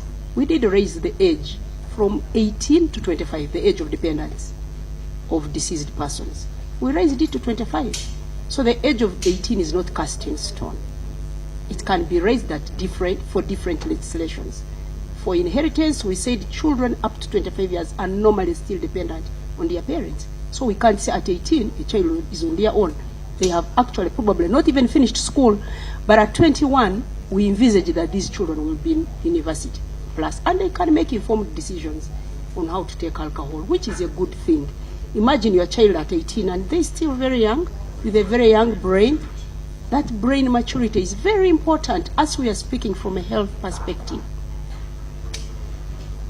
So clearly, even our demographics, look at Uganda's demographics. Our average age in Uganda is 17.7. So most people are very young people. So putting it at 22, you are protecting more than half of the population. Sorry, at 21, more than half of the population is being protected from alcohol consumption. No, clarification. Madam Chair, the point here members, is... I wish you could allow just the a minute, Minister Madam to Chair.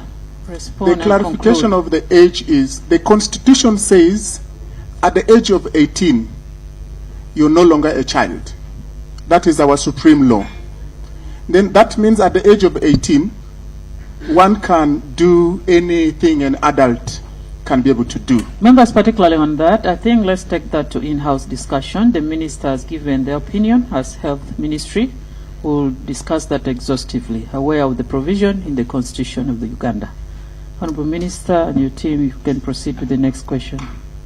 Dr. Okware is going to explain some of the issues you raised, and she'll give statistics on how many people we get actually at our emergencies and how many of those are drunken drivers. Thank you very much. Through my minister, I'll just explain that point of age, why as a sector we are proposing that we move it from 18 to 21. And we have a technical health reason highlighted in the paper.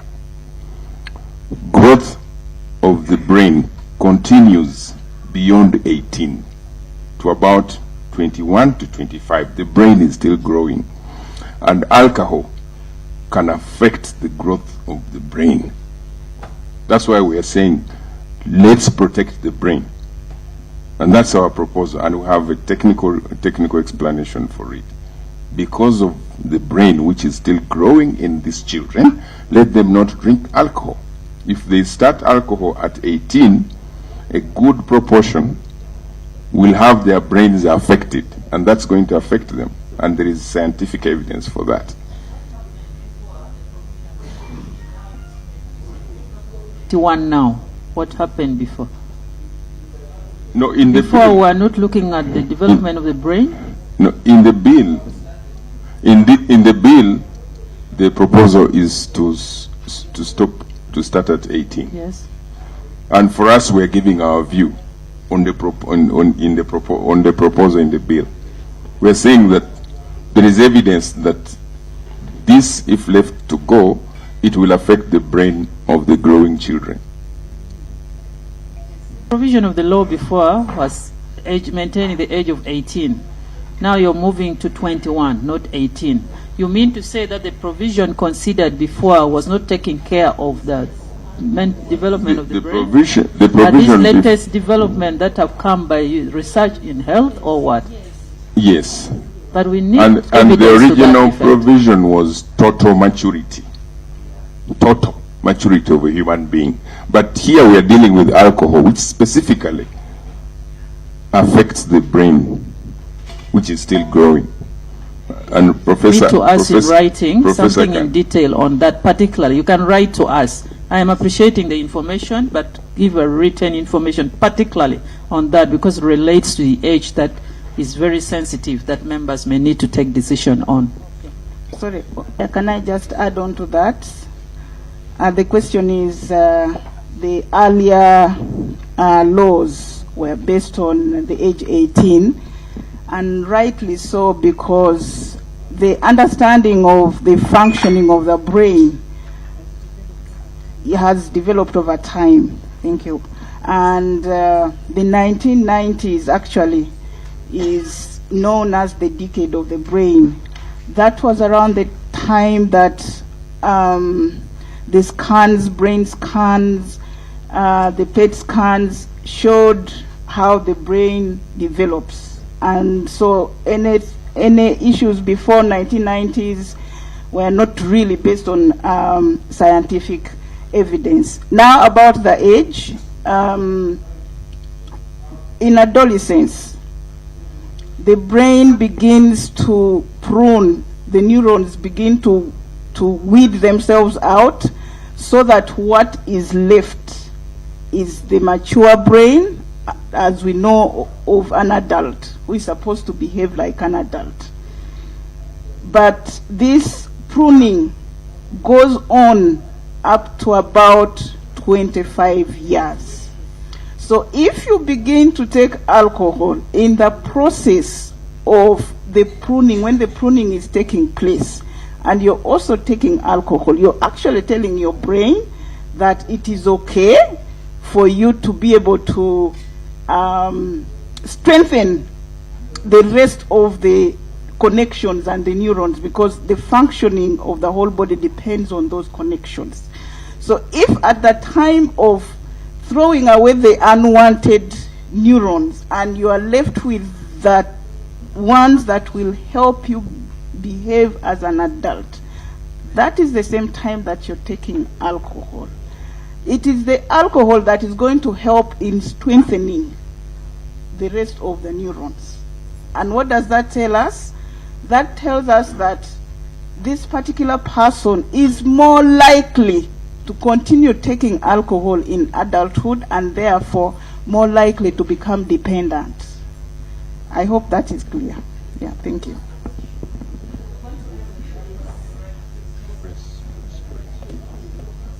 Yes, I just wanted to add that research has always been there, even by the industries. When we were arguing out the issue around tobacco control, we found studies that had been done by the tobacco industry that if someone has not taken an addictive substance, not only tobacco, but any addictive substance by the age of 21, they are least likely to ever take this substance. So research has already been proven, and that is why these industries are pushing for 18 to give themselves that window of between 18 and 21, because that group is quite big. And when it comes to our countries which are very young, that's a very big group. So for us, we want to cap it at that level, that if they've also found out that if you have not taken a substance by 21, you're least likely to take it. They're not saying you'll not take it at all, but you're least likely to ever take it in adulthood. So that is the basis of our suggestion of the age 21. I also want to just give a bit of statistics, and very specifically for the accidents. There are quite a number of studies, and I'm sure the road accident group, the police will give more information. But what we know from our studies from the different facilities is that 35.5% of the casualties in the emergency wards are attributable to alcohol use. It's unfortunate. My father died of a drunkard who knocked him down. My father was a Hajj. So you can, there are all those things that happened. They were making merry because of the NRM celebrations. And they knocked him. The poor man was walking. And there are so many such stories. He's one of the statistics there. The other statistic around domestic violence just lies within our UDHS, Uganda Demographic Health Survey of 2016. They went out and asked the women about the gender-based violence, and they found that 84% of the women who are experiencing violence had their husbands abusing drugs. Alcohol, very specifically. The studies are there, and we can even give more if you really want, but this particular one is the one we are basing on, that alcohol is related with the gender-based violence. And lastly, I just wanted to say that you quoted the behavior regulations, and you quoted the Tobacco Control Act as one being maybe not working. I just want to inform the August House that that is one of our success stories as a country. Tobacco Control Act has produced results. We have, yes, thank you.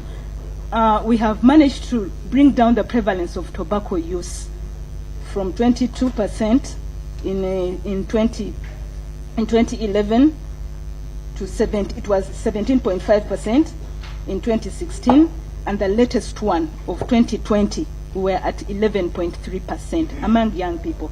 And for the adults, it's even better. We have just concluded our GATS. We are going to launch our report on the 31st of May on the World No Tobacco Day. We shall let you know how successful we have been as a country in controlling tobacco use, especially among the youth. Thank you. Thank you. I think we need to conclude. Honorable, you've really insisted. You've really insisted. Okay, let me give you a minute. Thank you. Chair, my colleagues rotated on this so much, how alcohol cause cancer. Even my colleague asked, the Honorable also asked. Can you respond on and that? These people have dodged it. Okay. So I request Can you them respond to to that? explain so that they Thank you, understand. Honorable. Honorable. Through Honorable. You came in when I was planning to address that. So alcohol is a drug, and like any other drugs, once you take it, it is broken down in the system or in the body. So the primary organ that breaks down alcohol is the liver. So once you take it, it goes through your blood system, enters the liver breaks it down, and then you can urinate. That's why if you take alcohol, your urine smells alcohol eventually. Yeah. So there are stages or levels of the breakdown of alcohol. So the first is called acetaldehyde, and then there's another breakdown after acetaldehyde to acetate and water, the neutral agent. Now, depending on the amount you take and the frequency you take and the ability of your liver to actually break this down, the acetaldehyde and some other compounds sometimes take some time in your body. And that is the agent notorious for causing hangover. So you take it and you wake up feeling bad because that agent is accumulated there and your liver is still struggling to break it down because it's a toxic agent. Now, once it continues to circulate in the body, it can go to the blood system, it can affect the muscles, it can go to all parts of your body because it's running in the blood. And for as long as it continues to stay there, it can alter the functioning of your cells. And cancers basically means that your cells are dysregulated and they are producing more cells than they should. So depending on the target organ where it targets, it will damage it, and then it starts to manufacture, it will start to produce multiple times and dysregulated. So that's why alcohol is a contributing factor to almost all types of cancers because it circulates in the body and then it has access, it's in blood. So for as long as you take it, a simple way to know that someone is getting has liver problems is once they take 1 or 2 bottles, they smell alcohol. That tells you that the liver is already failing to break down the alcohol, and now the alternative route is the breath or sometimes the skin through sweat. And that is already an indicator that the circulation of the acetaldehyde in the body is going to take a long time. And this can cause all systems damage. The entire cardiovascular system is ranged on that. That acetaldehyde can damage the blood vessels and contributes to cancers, can damage the blood vessels and contributes to heart problems, can damage and contributes to all sorts of problems that is related to blood and cancers as well.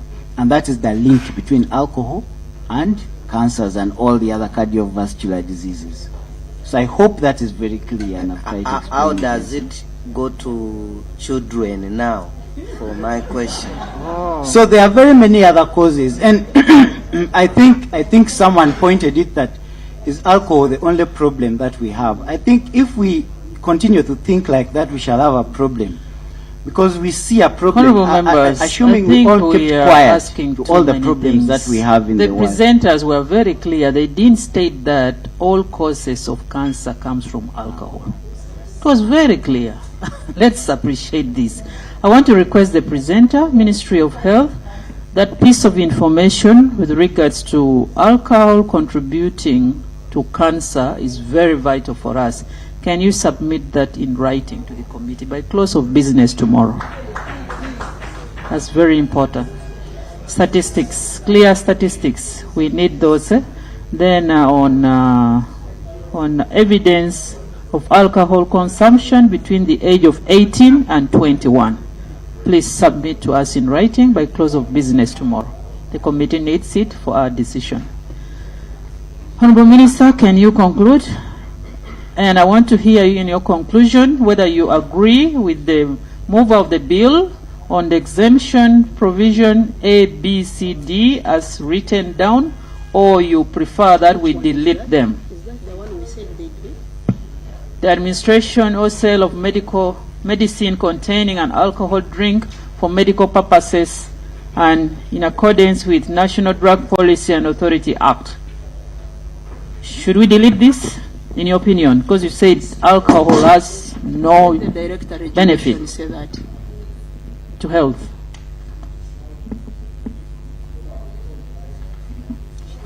Through the Honorable Minister, we, in our view, had thought that we delete A, B, C, D, and we only leave E and F. Okay, clerk, take note. We leave E and F. That's a proposal from the Ministry of Health. Finally, Honorable Minister, what can you tell the committee? Do we need this law or? Thank you so much, Honorable Chair, and colleagues, for your contributions. I think we needed this bill yesterday, because if you hear from experts, the challenge of alcohol consumption is really impacting on our economy, on our health, on our economy, and this goes around even on our politics. It's just that we are not realizing this problem, and I hope from the experts you can take a leaf and tell those people in Imbarara who are actually calling it a livelihood, there are many other things that people can do. When we stopped FGM, no one has died in Kapchora because they have no more girls to cut. They've got other alternative sources of income. I want to thank you, members, and I want to urge you to really support this bill so that we have a sane society and better society for the future generations of this country. Thank you. Minister, for your statements and for your submission to this committee. We appreciate the information that you've given us. This information will help us in processing the bill. And I would like to emphasize that please make submissions of the requested information by close of business tomorrow. I would like to thank you for coming and also thank your team who have shown up from Uganda Psychiatric Association, and I'm glad that you made a joint presentation. I think with this now, I request you, Honorable Minister, that you can take leave. Thank you for coming.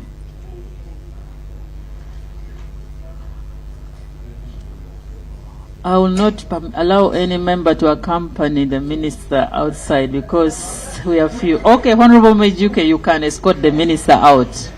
Honorable Francis, see the minister out.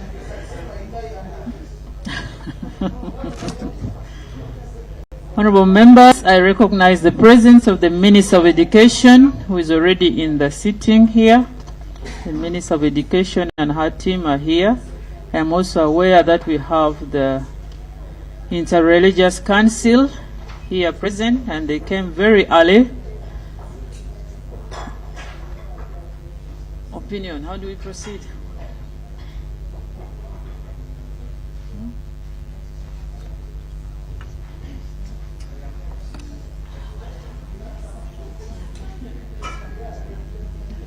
Interreligious Council was invited last week. They were supposed to appear before us last week, but they couldn't make it, and they requested to appear this week. And that's why they're here with us today. Of course, we need the opinion on the bill. The Ministry of Education was invited formally by this committee to appear today in this sitting. So, honorable members, aware that we have also House starting at 2, and a number of times the speaker has been always very, very concerned and emphasizing the presence of ministers in the House, and of course by the fact that we had invited the minister to make an appearance today in this committee sitting. Members, I would need your opinion of the view that we have the minister present. Honorable Dero. Thank you so much, Madam Chair. In my view, I think we should give, first of all, Interreligious Council a chance. Thank you, Honorable Bright Tamoti. Madam Chair, seconded. The bishops came early. Thank you. Any contrary view to the proposal made? Okay, let's proceed to have Interreligious Council make their presentation. We are giving you 10 minutes. You're most welcome. Honorable Minister, you can take this seat as you wait. Thank you for coming. Thank you, Chair. Interreligious Council, you can proceed with your submission to this committee on the provision of the bill, the Alcohol Bill 2023. Thank you, Madam Chair. My name is Apostle Dr. Joseph Seroda. I am co-chair at the Interreligious Council of Presidents, and there I represent the born-again faith.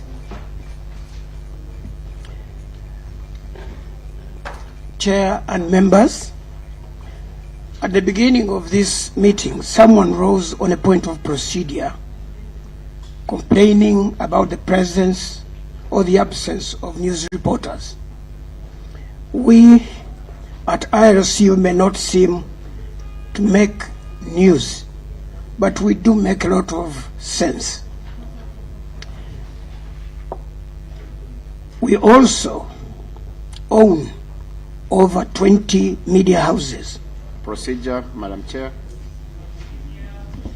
Madam Chair, the Apostle's document is not signed, and secondly, the document before us is for Interreligious Council of Uganda. I don't know if there's a representative of Catholics and Muslims, because in the introduction we do not recognize one. Thank you, Madam Chair.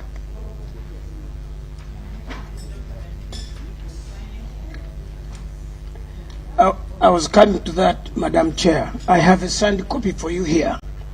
Our assumption was that if we sign yours, then at a later time, without wasting much time, we can sign for everybody else who wants to sign. The signed one is here. Copies.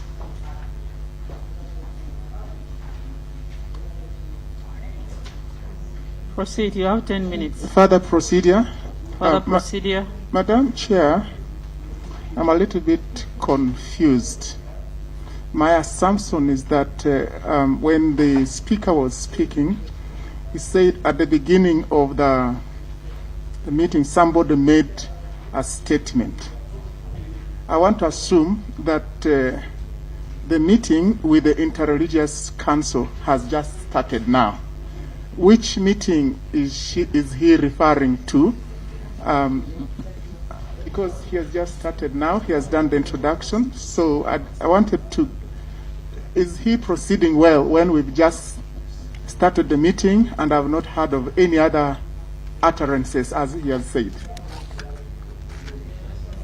The meeting has just started with you. Can you start now your presentation to this committee as Interreligious Council of Uganda?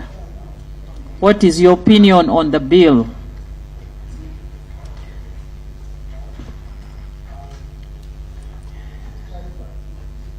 Chair, it is on record that we came early. Can you go by my guidance, introduce yourself and your team, and proceed to make presentation to this committee, sir, please? My name is Serwada. I am co-chair at the Interreligious Council of Presidents. Here in this capacity, I represent all the 7 organizations that constitute the IRCU. So, all the religions in this country that are respected are here represented. Thank you. Madam Chair, procedure. I think the presenter needs to be guided that Serwada there are many Serwadas in this country. He should give us his full names for record purpose.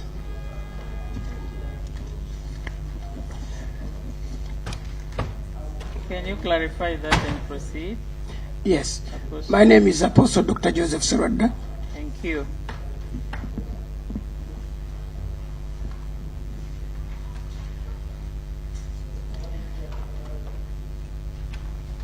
And we bring greetings from the Interreligious Council of Uganda.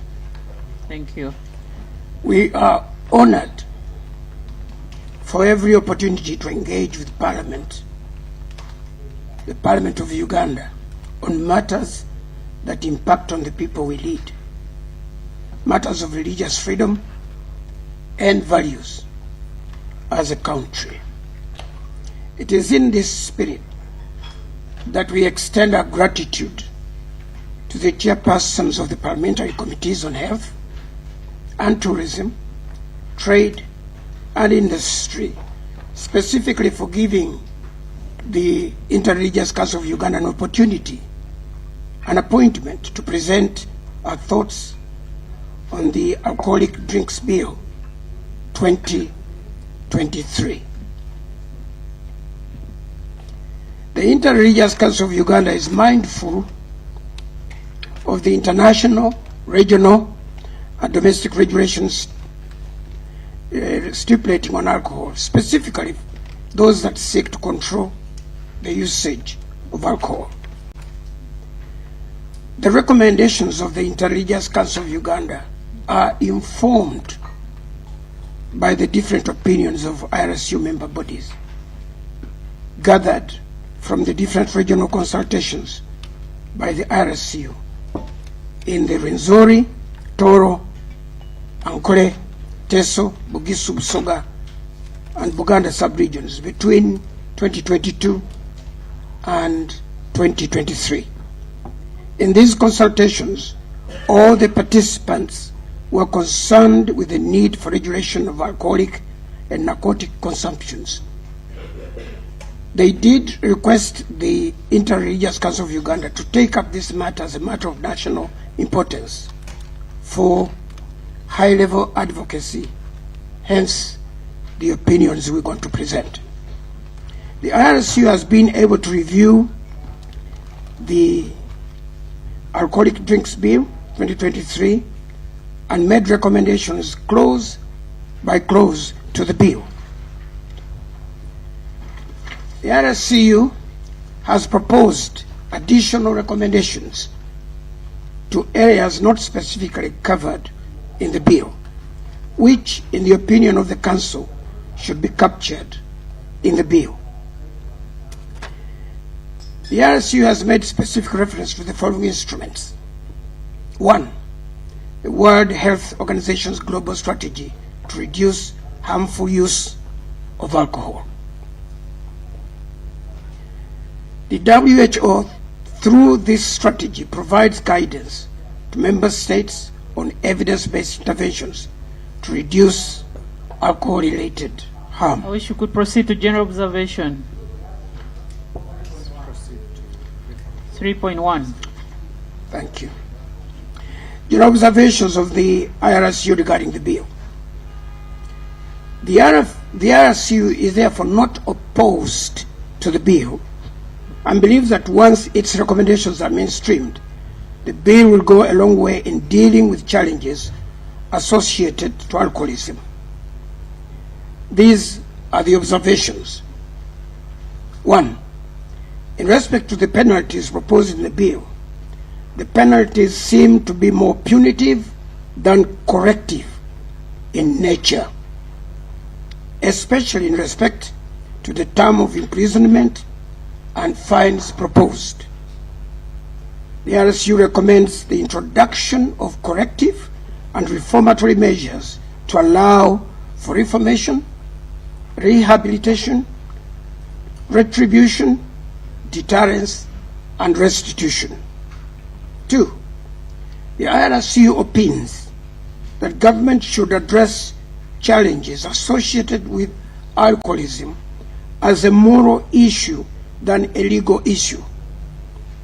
Therefore, Parliament should provide for mandatory awareness, rehabilitation, and socio-economic empowerment programs to reduce alcoholic consumption and abuse. The IRSU observes that the reason for the high consumption of alcohol in Uganda include the impact of the high cost of living, unemployment, peer pressure, poverty, illiteracy, and negative cultural practices. The RSU recommends mainstreaming of these challenges within the planning cycle of government for redress. The RSU observes that while the bill does not seek to apply to the manufacture of native liquor for domestic use, local or traditional ceremonies, the RSU observes that it is in this area of production where so many people easily have access to alcoholic drinks. The RSU has recommended the need for local domestic brewers or producers to comply with set standards for production. The RSU has further noted the need for a rehabilitation fund. This is because mostly the issue of rehabilitation of victims of alcoholism and families affected by alcoholism is left to religious, cultural, and CSOs without intentional contributions from government and companies involved in alcoholic beverage manufacturing.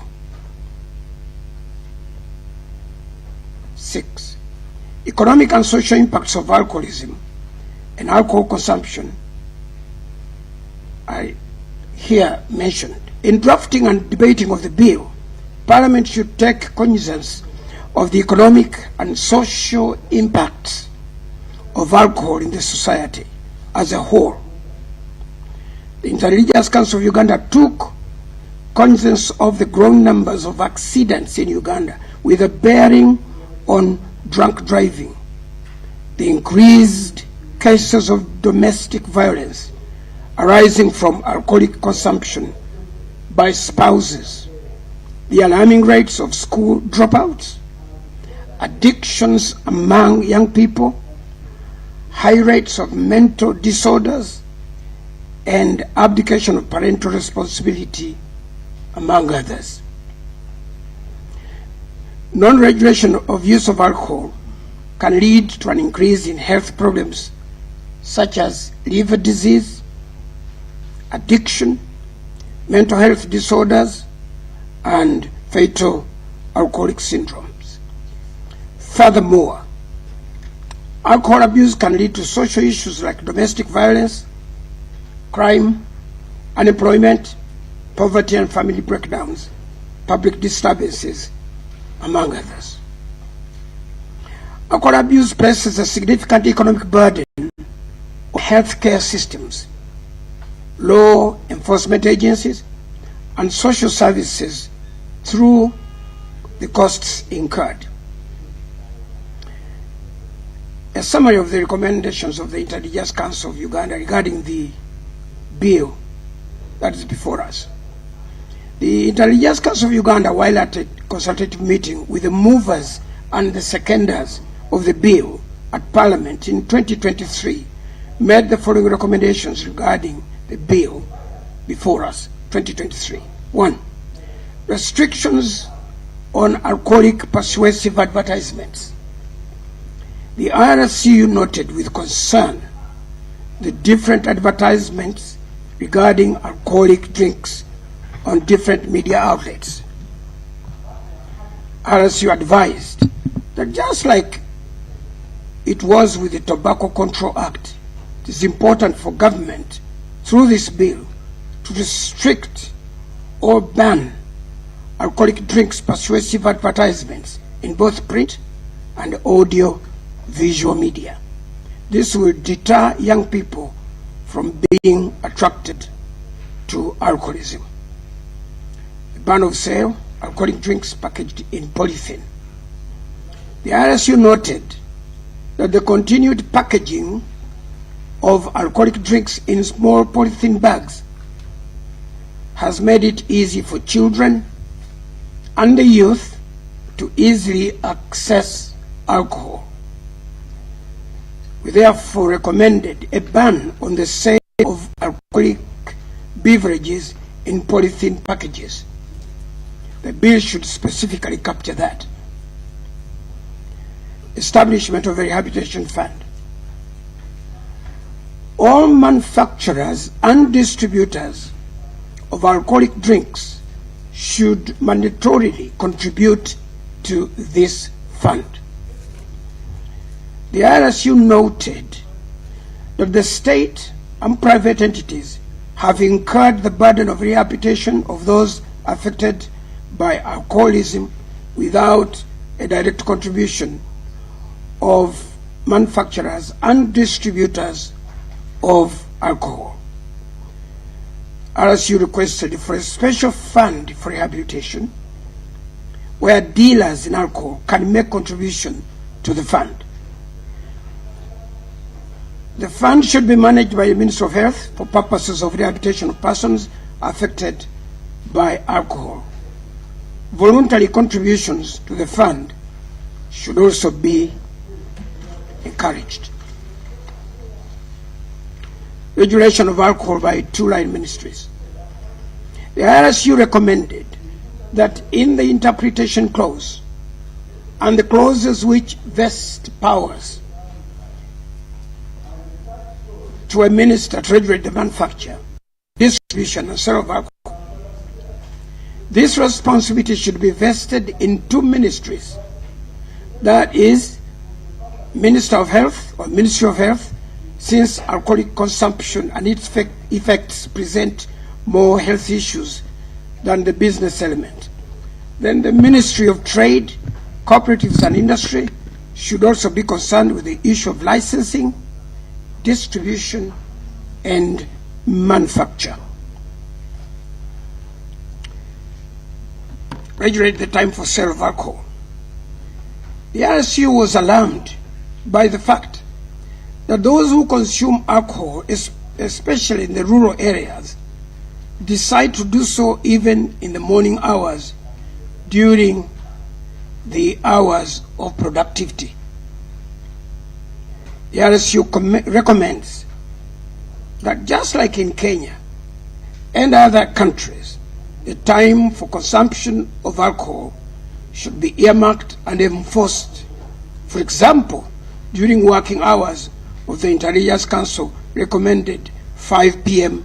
to 12 midnight.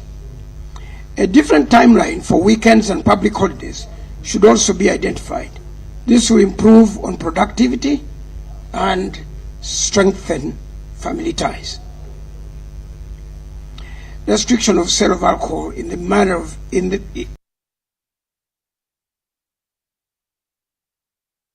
under Section 19 restricts the sale and consumption of alcohol in passenger vehicles. However, the RSU is of the opinion that alcoholic sale and drinking should be restricted to both cargo and private vehicles also. There is need to license vehicles for the purpose of distributing, transporting, and sale of alcohol. This will deal with the challenges of drink driving, reduce road accidents, and enable identification of vehicles licensed for distribution, transportation, or sale. Strict penalties for sale of alcoholic beverages to certain peoples. The IRCU noted that Section 20 of the bill restricts the sale of alcohol to law enforcement officers in uniform. However, the Council is of the opinion that alcohol sale should be restricted to non-uniformed officers, armed personnel, pregnant women, civil servants, already intoxicated persons, and children below 21 years. There is need to penalize the buyers too. There may be need to require any form of identification before sale of alcohol to a person. Revise the sale guidelines to persons who are 21 years and above. The RSU is of the opinion that selling alcohol to persons ranging from 18 is not morally in order. The proposed age for access to to alcohol should be 21 years. This will cater for those still in high school and also align with the age specified in the alcohol policy. License for alcoholic production. The IRSU noted the need to regulate and restrict the production of alcohol to only those with state licenses and those who meet the state standards, which should be set by the UNBS. This is because the IRSU noted the sale of adulterated alcoholic drinks in some regions, which resulted into the death of those who consumed the same. To implement this provision, government would have to provide a buffer time within which persons who are already in the business of alcoholic drinks and beverages can acquire licenses. Conclusion. Governments have the primary responsibility for regulating alcohol use within their borders through border control, taxation through revenue authorities, and this includes enacting laws and policies to govern aspects such as legal drinking age, hours of sale, licensing requirements for alcohol vendors, and penalties for alcohol-related offenses. The IRSU pledges to support all avenues by government to regulate the usage of alcoholic drinks. I thank you all.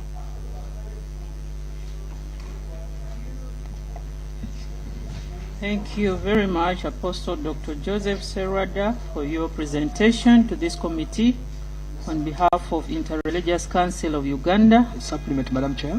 In 2 minutes. Thank you so much. There is another document titled Other Areas Not Covered.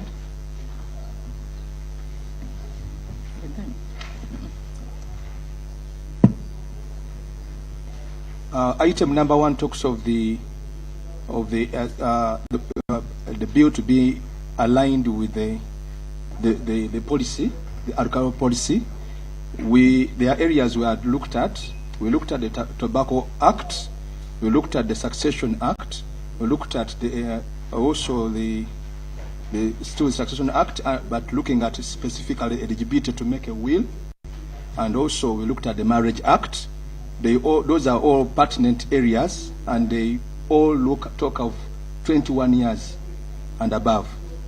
So that's why we looked at that. And also, Madam Chair, being that religious institutions are the major stakeholders in education, that over 65% of the schools in Uganda are owned or founded by the religious institutions.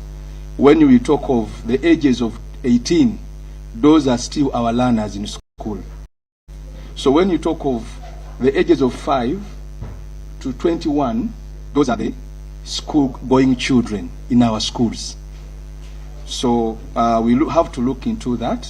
If we are parents, we will have to see that your child cannot come to you and ask for money going to buy wallet.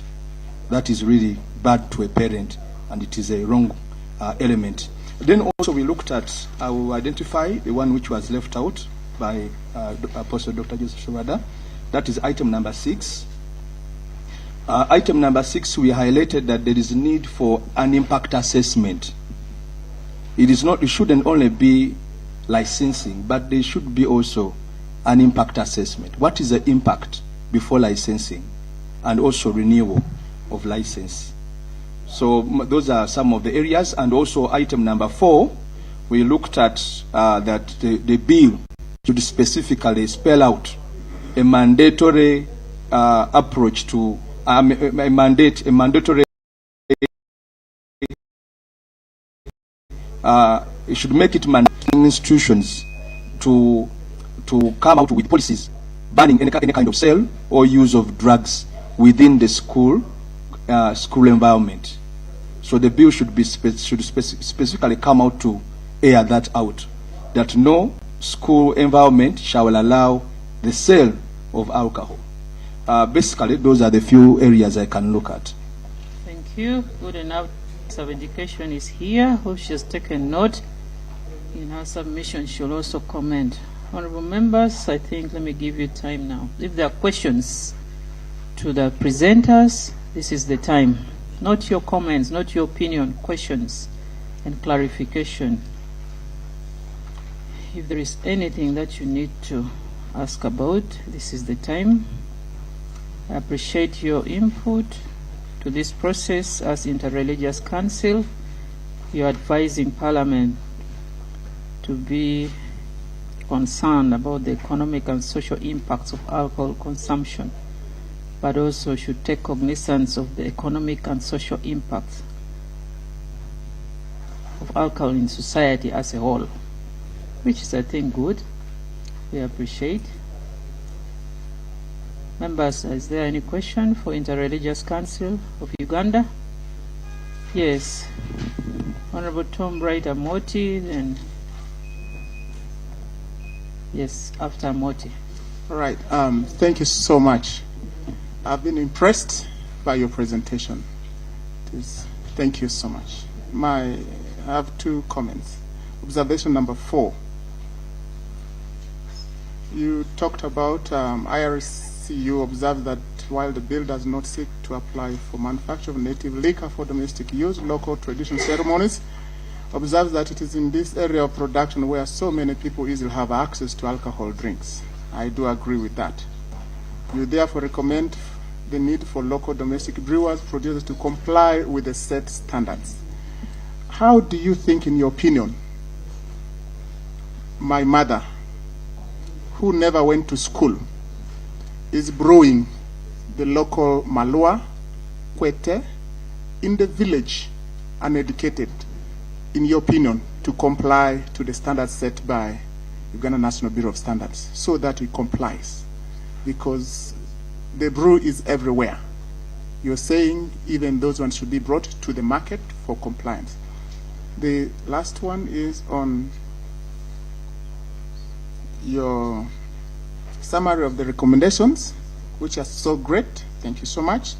Bullet number 3, establishment of a rehabilitation fund. Madam Chair, this is a great initiative. In your opinion, don't you think that this will be double taxation to the manufacturers? And how will they be able to contribute to financing this fund? I agree with the principles, because the manufacturers are the ones making us intoxicated. And if we become insane, they should pay for our rehabilitation. They are the ones who hold the pipe. They should play to the tune. I agree. But won't that be double taxation? Final, Madam Chair, bullet number second last. Second last, I want to go back to my age, the age of 21 and above. You agree to that proposal. But you've said that the proposed age for access to alcohol should be 21. Access does not mean utilization. Do you intend to say use or access? Because there I get clarify on that. Thank you. Yes, Doctor. Thank you, Chair. One is connected to what my colleague asked on establishment of fund. And when you went ahead, you said it should be voluntary. Now my question comes from there. If they reject to contribute voluntarily, what should we do? Can you give us advice? Then another thing, here, on your general observations, number one, you said in respect to the penalties proposed in the bill, the penalties seem to be more punitive and corrective in nature, especially in respect to the terms of imprisonment and fines proposed. So, for you are saying that we should look at it in forms of reformation, rehabilitation, retribution, and these others. Now, how I want you to advise us or to give us how can you ensure enforcement of a law or a regulation without a penalty? How can we do this? How can we achieve it? I want you to tell us, because you are saying we should do in the other way. Thank you. Thank you. The Honourable Member next to Honourable. Thank you, Chair. Good morning. I'm called Miriam Muhai. I represent the people of Mbale District, and I'm a member of the Health Committee. I came in a little late, so I didn't introduce myself. I also want to appreciate the Interreligious Council for the presentation that you have made. Thank you so much. Mine is on the issue to regulate the time for sale of alcohol. You recommended and said the time for consumption of alcohol should be earmarked and enforced. For example, during working hours, the IRC, you recommended 5 p.m. to 12 midnight. And you said a different time for weekends and public holidays should also be identified. This will improve on productivity and strengthen family ties. I just want to know from the IRC what you would recommend, because this bill was focusing on 5 p.m. to 12 midnight. And when we listened to other stakeholders, they cited above midnight as being time when most people would be free to consume alcohol. Maybe some of them who are affected by the traffic jams. Midnight is when they settle down in their drinking joints and enjoy the alcohol to 4 a.m. in the night. And so you have cited weekends and public holidays. What would be the time that IRCU recommends for people who consume alcohol should consume and strengthen their family ties, because many of them would feel that that's the time they would be available to catch up with the times that they have lost during the working days. Thank you. Thank you. Honorable Kolo. Then we... Thank you very much, Chair. I represent the people of Toroma County, Katakwi District in Eastern Uganda. Sorry for coming late, Chair. I had another engagement with another committee, but nevertheless, I want to thank the Interreligious Council of Uganda for the presentation. I have read briefly the presentation, and for sure, last week I was with some members in some region in northern Uganda called Abim.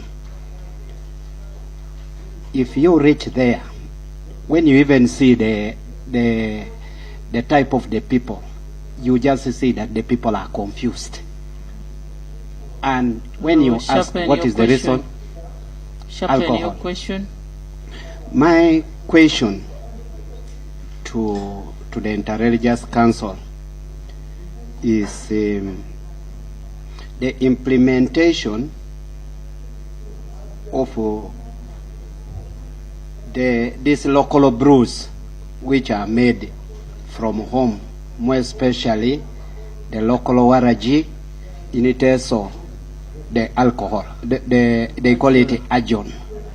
You will find that these things are made in-house. Order.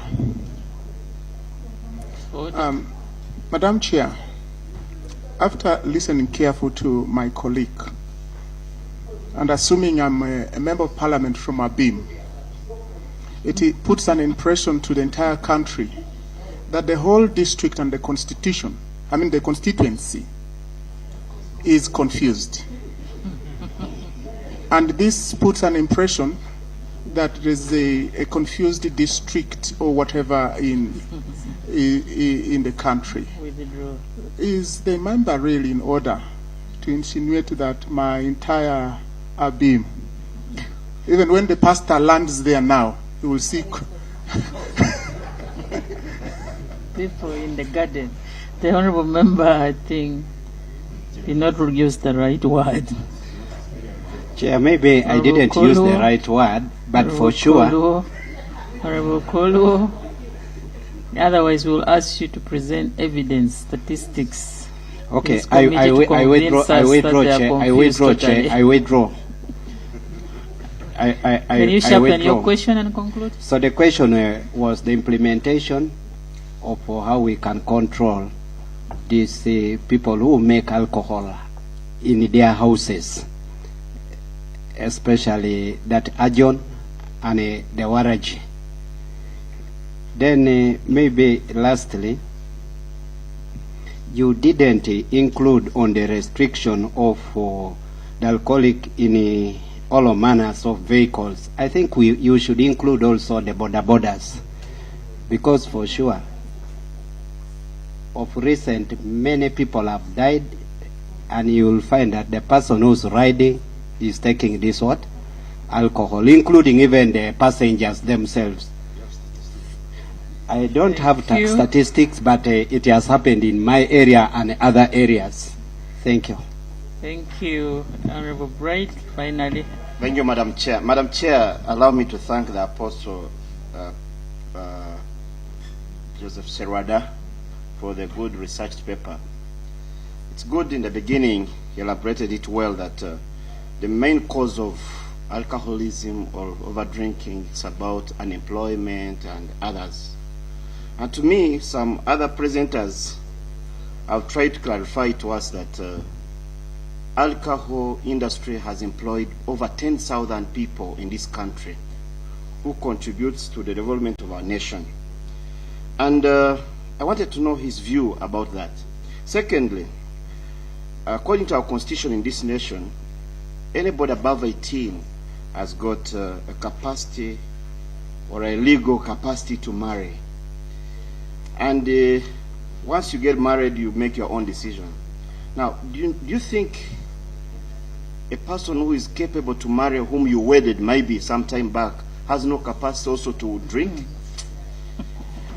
Second question is, give us more clarity on the time, if you are given a chance. Lastly, what's your opinion on the bill for not addressing the native liquor? Thank you very much, Madam Chair. Thank you. Yes, Irene, Honorable Irene. And thank you, Chair. I'm Engineer Mlone Irene, woman member of Parliament from Bulambuli District and a member of the Health Committee. Chair, I want to add my voice in thanking Apostle Dr. Joseph Serwada for the conscious and precise presentation. It really reinforced the presentation by the Minister of Health.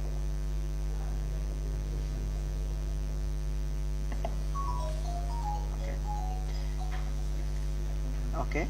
Yes, I was saying that his presentation reinforced what the Minister of State for Health presented here, and that makes it easier for us as we continue discussing this bill before the final presentation and possibly the considerations to make out of it. In their observations, they said, observation number 1, that the penalties proposed in the bill seem to be more punitive than corrective in nature.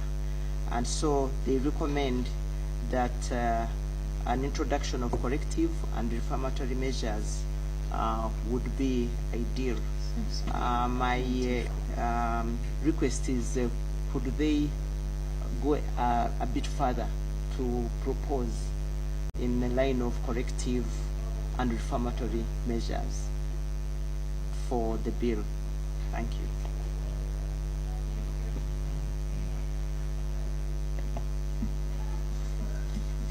Thank you, Chair, and Interreligious Council for the presentation. Mine is just about the ban on sale of alcohol drink packaged in a polythene bag. For me, I would think maybe how will this help? Can this stop our youth from drinking? And if so, why didn't you include the pricing of this alcohol into this statement that you have included? Because by stating that you're banning the alcohol drink package in a polythene bag, this will still encourage our people from drinking. It will not stop them. So by doing this, let us put the pricing of this by increasing the price of the alcohol from maybe like 5,000 to 10,000 that most people cannot afford. Thank you. Need to conclude, Honorable Betty. Thank you, Chair. I have a question. Consultations were done in other regions apart from West Nile and Northern Uganda. Northern Uganda is where I come from. So I was wondering why Northern Uganda and West Nile were left out. I need to Apostle, take note of your that. response on that. Then secondly, Honorable Chair, is on the rehabilitation fund. In which country is this fund working? Can we borrow a leave if it is working? From which country? Because we want to know, not just to come and tell us that it will work. We want practical examples. I thank you, Chair. Thank you. Take note of this. Number 2, you stated, Apostle, that the government should address challenges associated with alcoholism as a moral issue than a legal issue. What does this mean exactly? Our move to legislate and come up with a law with regards to your opinion here, doesn't that contradict your opinion? Then number 2, I want your comment on the exemption. The mover of the bill and application made proposals for exemptions A, B, C, D, E, F. F concerns you. I want your opinion on that. Should we maintain this as per the proposal of the mover? I hope you have a copy of the bill. Alcohol drinks used for religious purposes.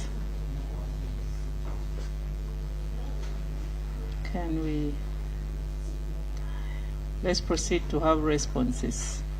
We still have the Minister of Education here and the whole team. Kindly, please, members.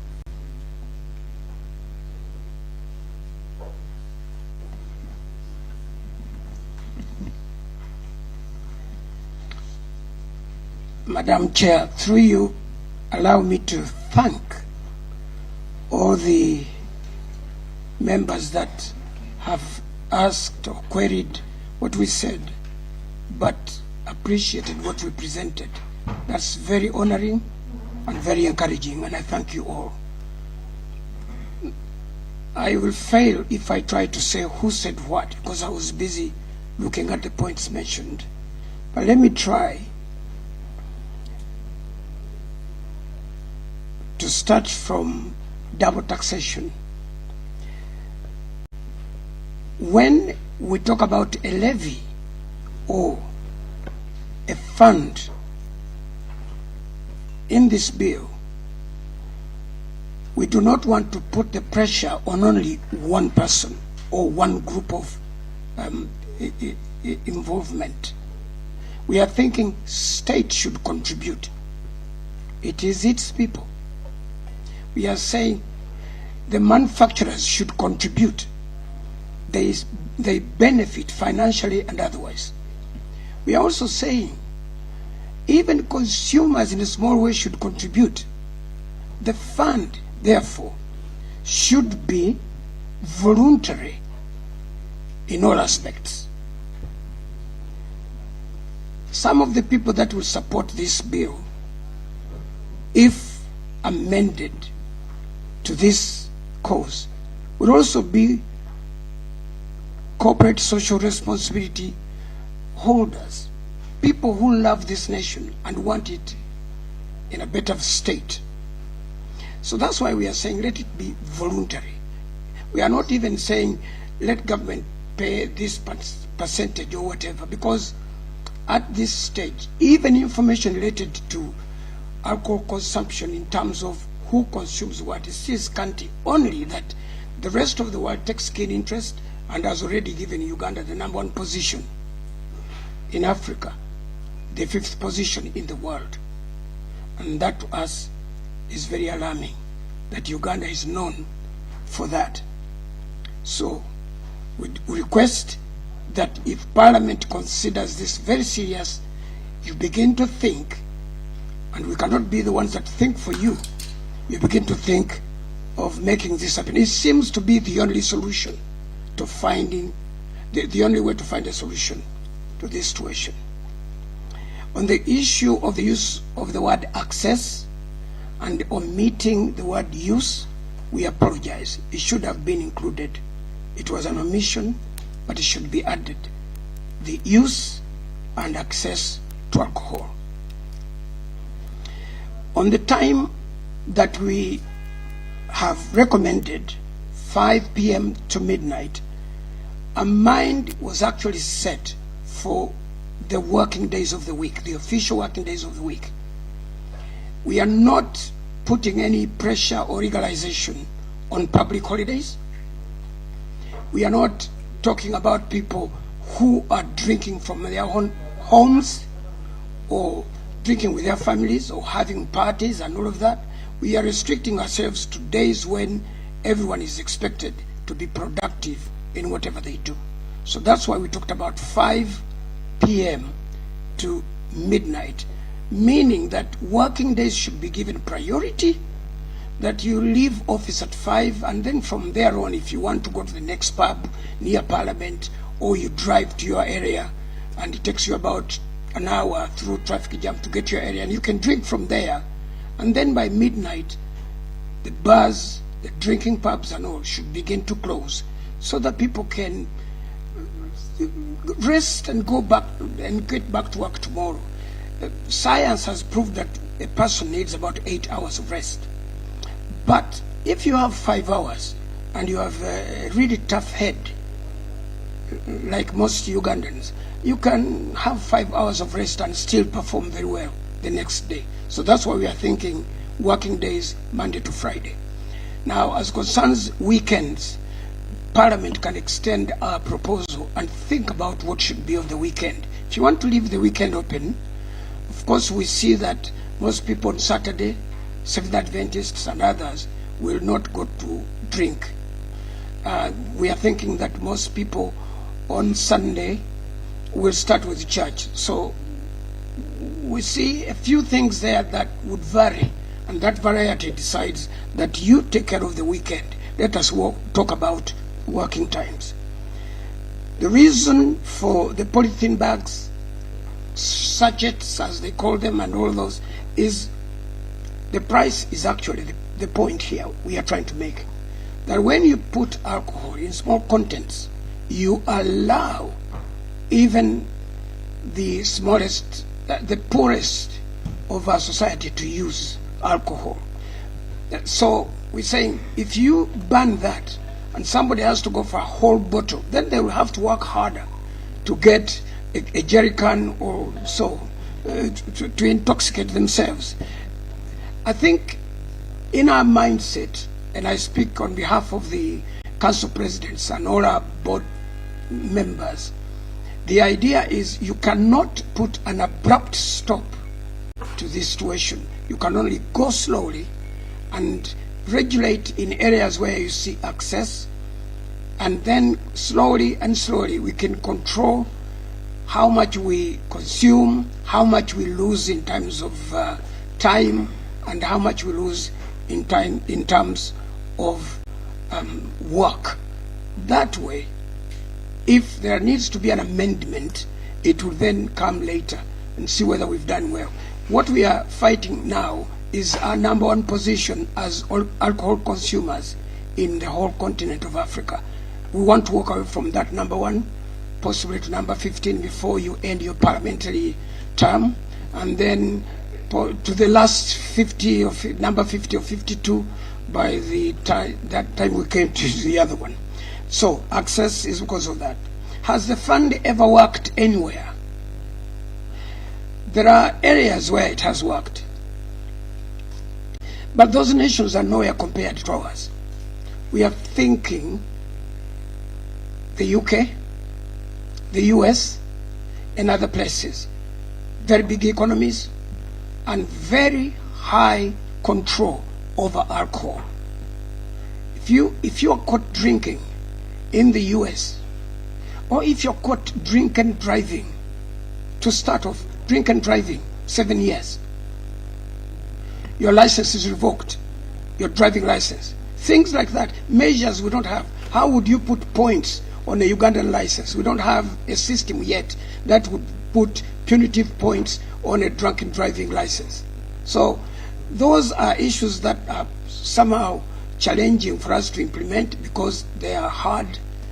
Those societies have gone ahead of us in some areas. In Australia, I will give you an example that I know very well.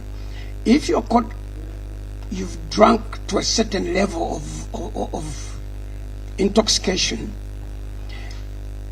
in Australia they will take you to a hospital, then they will hospitalize you. You won't be able to get out until the next day. Then they'll bring your wife, your children, I'm talking about men, and they'll come to see you as a patient. They'll keep you for 3 days. To them, that's punitive enough, that you are in a hospital because you got drunk, but the second day you are sober and you are in a hospital and you can't move away. On the third day, they will give you a release note. You'll be left to go, but they call you a sick person. To those people, to be called sick because you drink is such a shame. So people walk away from being drunk. To them, it's punitive enough. People don't drink and drive. Simple. When they catch you, you are taken to a hospital, not even to a jail, but to a hospital, because they think you're sick. Finally, what about those that benefit directly from the enterprise? I believe that we all know that when you do business, you think about your primary objectives and benefits. But in the long run, when you look back to what you're doing to yourself and to society, you possibly realize that you've done more harm and damage than help to society. I was introduced to alcohol when I was very young. Can't remember when. I was very, very young. I went to school because my mother used to brew waragi. That's how I went to primary school, secondary school. So I was a drinker, but I survived and went to school because my mother was a brewer. So the drinking in me was very, very natural. By the time I was 15, a whole gandaref of warrage could not intoxicate me. They used to say I had a tough head. I went to school. School was very restrictive. I never got access to alcohol when I was in high school. And at a later date, I got saved. I've been saved since 1975. I've been a Christian, a born-again Christian, since Christmas Eve, 1975. I've never touched alcohol since. So it is easy to stop when you are helped by a system. Number one, high school helped me to stop because I went to a restrictive school. You couldn't be seen drinking in Bukarasa Seminary. Never. Secondly, when I got saved, the edicts of my faith, my new faith, concluded that you can't touch alcohol. And I've never touched it. The president calls it the police of the heart. The religious people are the only people that can implement this by being the police of the heart. All our people, majority of the people you see in the churches, even if it was the Catholic Church, even if it was the Anglican Church, the majority of the people there don't drink. They have restricted themselves because they fear God. Those that drink don't do it very openly. Those that do it openly are in open rebellion. And there, on the religious side, we have no power. We can't legislate. We cannot take to court. In fact, we cannot put any charge on anybody. But when we talk to people and show them the good, the bad, and the ugly of any situation, people listen, people obey, and life continues in a better way. We are only advocating this way because we think we can take very simple measures slowly and get people converted to a better situation. Finally, why were consultations not done in the north? John, this man should answer that one, because we get programs as council presidents, and then we are divided into sections. The Archbishop, the other Archbishop of the Catholic Church can go to one area, then the Mufti goes to another area, and I can go and others to another area. So they chose those areas that we visited.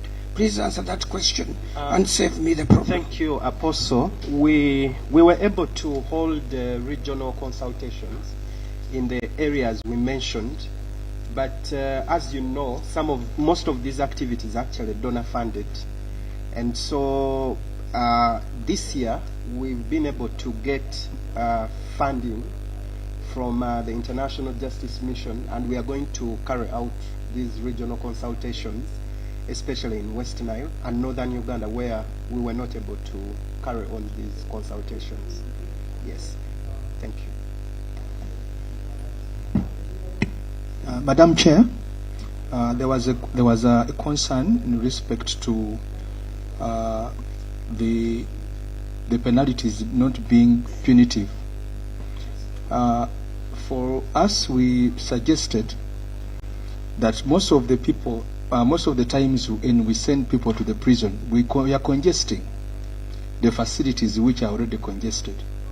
Yet there are other forms which can be used to as a form of a punishment. For example, community service, public apologies. An honorable member of Parliament abusing his rights and drinks in a funny way, an apology is enough for him or her. That will be enough it's good enough for him to reform. Also, rehabilitation. We are also looking at rehabilitation. Because most of people who are drinking, they are addicted. And you know, with an addiction, even if one doesn't have money, you find means of getting a drink to take. So also counseling as one of them, to be referred for counseling or being given a caution. But that doesn't rule out the punitive. But that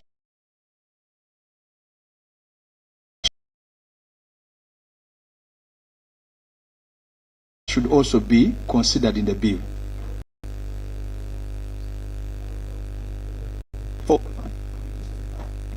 In respect to the fund, the reason as to why we really wanted, Madam Chair, to have the fund in place, we are also overburdened by the load in the communities, because the first place people run to is the religious institutions. So the marriages that are breaking, or the load falls on us. So we are carrying the load which is caused by other people. And to them, they are looking at gaining. And you talk of spending, they are not willing, but we are spending for them. And we are trying to put things in order for what they have caused. So now what we are saying, for voluntary, we've been doing it, and we also want to still doing it voluntarily, because we've been doing it voluntarily still. And also for the companies, for their programs of CSR, the corporate social responsibility, as a form of corporate social responsibility, they can also be putting money to such a fund to see that we help our communities in area of rehabilitation. And we also looked at, in case there are grants, in case there are any kinds of donations, they can also go towards the fund. And if government has also money, government should also lead, because government definitely receives money for license. So a portion can also go to the fund. It is a collective responsibility, because it is a social responsibility to address this matter. All of us are affected. These are our brothers, these are our relatives, our mothers and brothers and fathers. So if you are to address it, it should be a collective responsibility. All of us. No one should run out of it. Okay. Chair. Thank you. Your last word to the committee. Yes. Oh, the last word. I just wanted to say something concerning refusal before I do the last word. Would you please? Yes. Thank you. We know, we are all aware that there is a fund, a voluntary fund for HIV. We know that. Let us start somewhere. What matters is we start on this fund. As to if people refuse, there are so many things that are refused in this country. There are also things that are not allowed, but they are done because that's who we are. Human nature dictates that when some good thing happens, there will be opposition first. So let us start with a few. If we think of just a clinic, a weekly clinic, for example, at a hospital setting, or a health center, and then there is a day for people who wish to stop alcoholism, come and be taught, then we can use our expertise as mindset changers to come and tell them the good of walking away from alcohol. Then we can talk about the negative effect of that. So let us start. Our final words are very simple.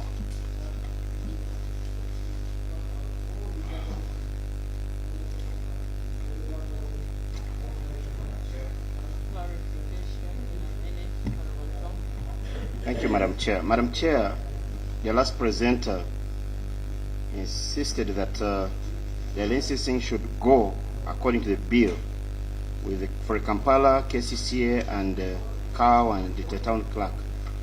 Do you think they have the capacity to determine the quality of the best or bad alcohol without government authority like UNBS and the rest? Lastly, Madam Chair, I quote the apostle very well, that it is very true he has ever tasted alcohol like me. I thank God for that, but now we're no longer taking all of us. But we were not stopped by these laws, and they were not there. Don't you think having local laws can help our people to stop drinking than enacting the new rules or new laws in this nation? Thank you.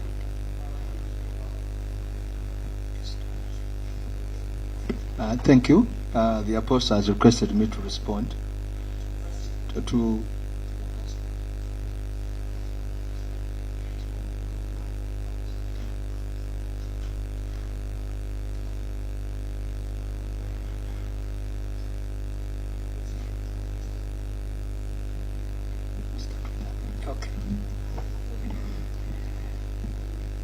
we are seated among legislators.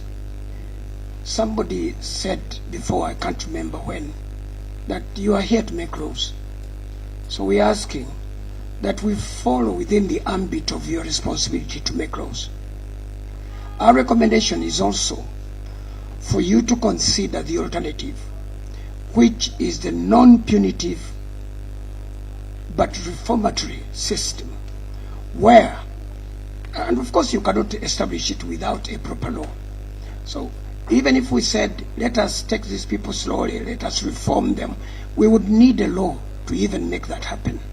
So that's why we are here in this committee to say, yes, we have a problem with alcohol, but let the measures be also reformatory and correctional instead of just being punitive.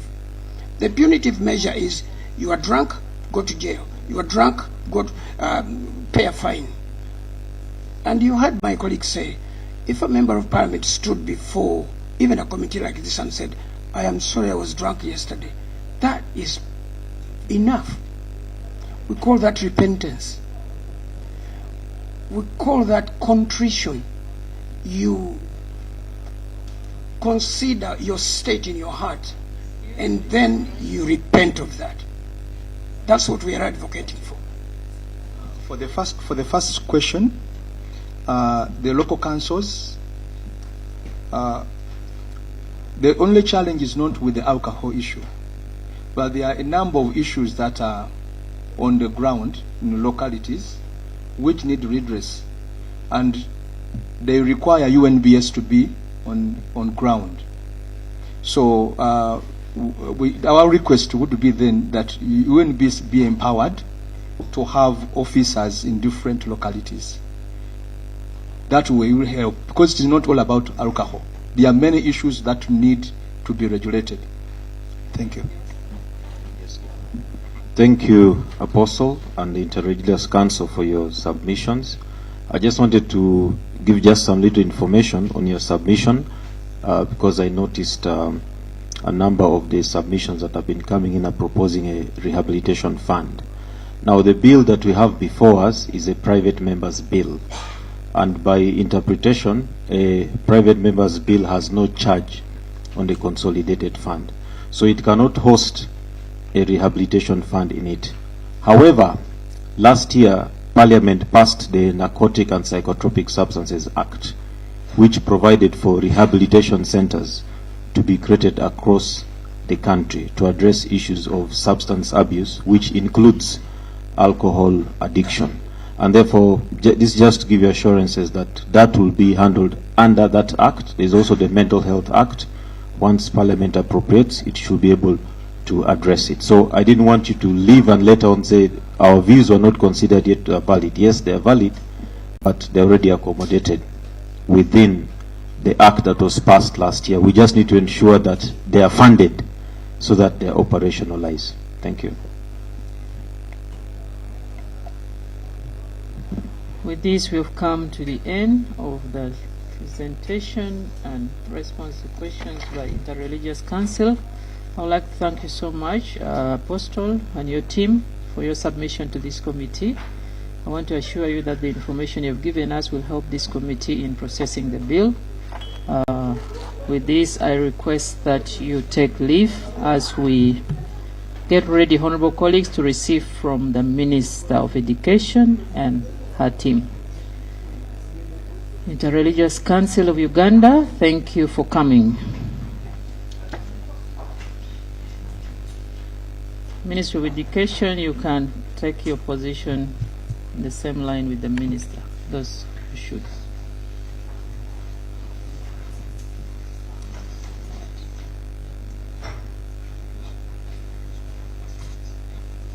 Ministry of Education and Makerere University. Makerere University, College of Natural Sciences. It's unfortunate that we have very little time. I am glad that the Minister's paper is very summarized. I'm only having a little worry with Makerere University Natural Science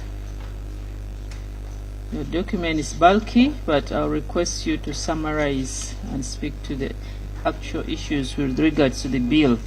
Honorable Minister, allow me to take this time to warmly welcome you to this committee sitting, the Joint Committee of Health and Trade in processing the Alcohol Bill 2020, which is a private member bill, read in the floor of Parliament and referred to these two committees for consideration.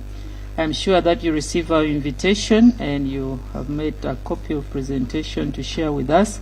I now request you to proceed with your presentation, but of course after introducing yourself and the team.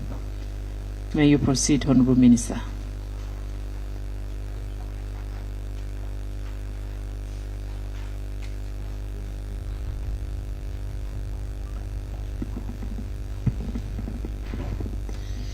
Thank you so much, Chair. Chair, I'm Dr. Joyce Moriko Katucho, the Minister in charge of primary education. I'm the Member of Parliament for Moyo District. You have invited the Minister of Education to come along with her team, and the Minister wrote to you, communicated to you in writing that I will be representing the ministry delegation right here, and I've come along with a team from the Ministry of Education, and as you rightly put, we also have the delegation from Makerere University. I quickly request the team to introduce themselves. I thank you.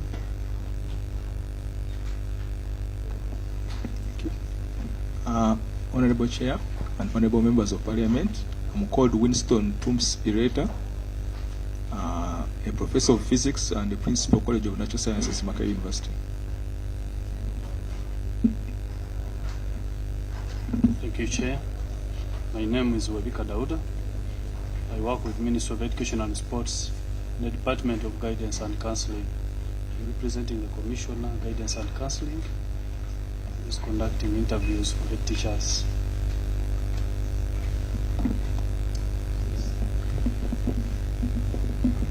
Honorable Chair, thank you so much. My name is Arthur Tugume. I'm the Dean, School of Biosciences at Makerere, and I'm a Professor of Plant Sciences.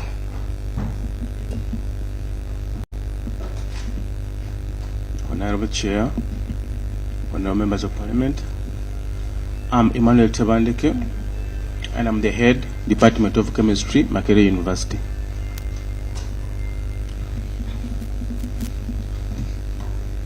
Thank you, Chair, and honorable members of Parliament. I'm Dr. Isanga Joel from the Department of Biochemistry, Makerere University.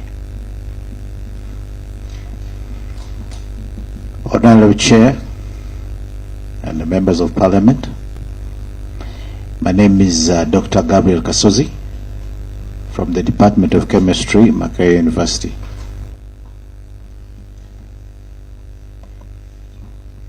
Honorable Chair and members of Parliament, my name is Moses Okol, Department of Biochemistry, Makerere University.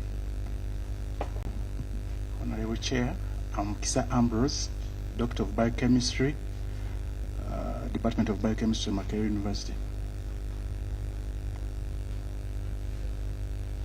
You're all most welcome. Honorable Minister, you may proceed with your presentation. Thank you so much once again, Honorable Chair and the members of Parliament in the Committee of Trade and Health. I'm happy to come with a delegation from Ministry of Education and make a very brief, precise presentation, input and contribution on the Alcoholic Drink Control Bill 2023. Chair, indeed, overindulgence in alcohol is a widespread harmful habit globally, and it is a particularly prevalent among the young people. As we know, our population is predominantly the young population, 56%, and of which these categories are within our mandate, our custody in the Ministry of Education. And these young people, they view alcohol as a form of pleasure activities at times. The drinking patterns of young students tend to be inconsistent and fluent, depending on the season and days of the week. Chair, in actuality, the pattern of consistent drinking must be established in adulthood before it can be classified as an independence issue. There are studies that has been done and they indicated that alcohol consumption has a negative effect on the academic performance of students, as it can make it difficult for them to manage their academic responsibilities and their social life as well, and this lead to a high risk of dropout or failure and repetition of classes. Excess alcohol consumption has also been associated with negative health impacts, including automobile crashes, accidental injuries, among others, including fatalities. Chair, the danger of excessive alcohol consumption, it not only affects the drunkards themselves, but also it affects the community at large. Many studies have looked into the connection between alcohol input and grade point average. My apology for that abbreviation, the GPA, which stands for grade point average. Data collected has as well revealed that in advanced education, there is a high degree of association between undergraduate students' alcohol consumption and their academic performance, with high level of alcohol use being associated with lower level of academic achievement. Chair, a lot of studies have been done, but we just pick one from the United States. Of course, also in Africa, studies have been done. It investigated the impact of alcohol on the student's self-GPA, which is the grade point average. And by performing separate regressive analysis, these are statistical instruments for finding whether there is relevant with an association, especially marijuana and alcohol use, whether the variables there is an association. And of course, the joint regression analysis with both drugs, that is marijuana and alcohols, as variable. The studies discovered that both of these variables affect students' grade point average. Madam Chair, there are a lot of effects of alcohol. This is not new with our learners. There are quite a number, but we just pick a few. One in the top list is the mental health disorders, which range from depression, anxiety, and sometimes, of course, death. And also it leads out to school dropouts. It can compromise academic progress. There are strikes and fighting within schools, suicidal tendencies and cases that have been reported. And Madam Chair, I wish also to just point on the importance of this bill to the education fraternity. And they are just very important for us. One is to help to reduce school crime like the theft, the rape, among others. The bill will also aid in student retention ratio. It will improve on the concentration and performance of students who were addicted to alcohol. Number 4, it will help to reduce on sexual intercourse among students who will fall victim under the influence of alcoholic substance abuse. Then it also helps to reduce anxiety, depression among teachers and learners. Last but not least, our input in this bill, Madam Chair and members of Parliament, we look at Clause 16, Clause 17, and Clause 25.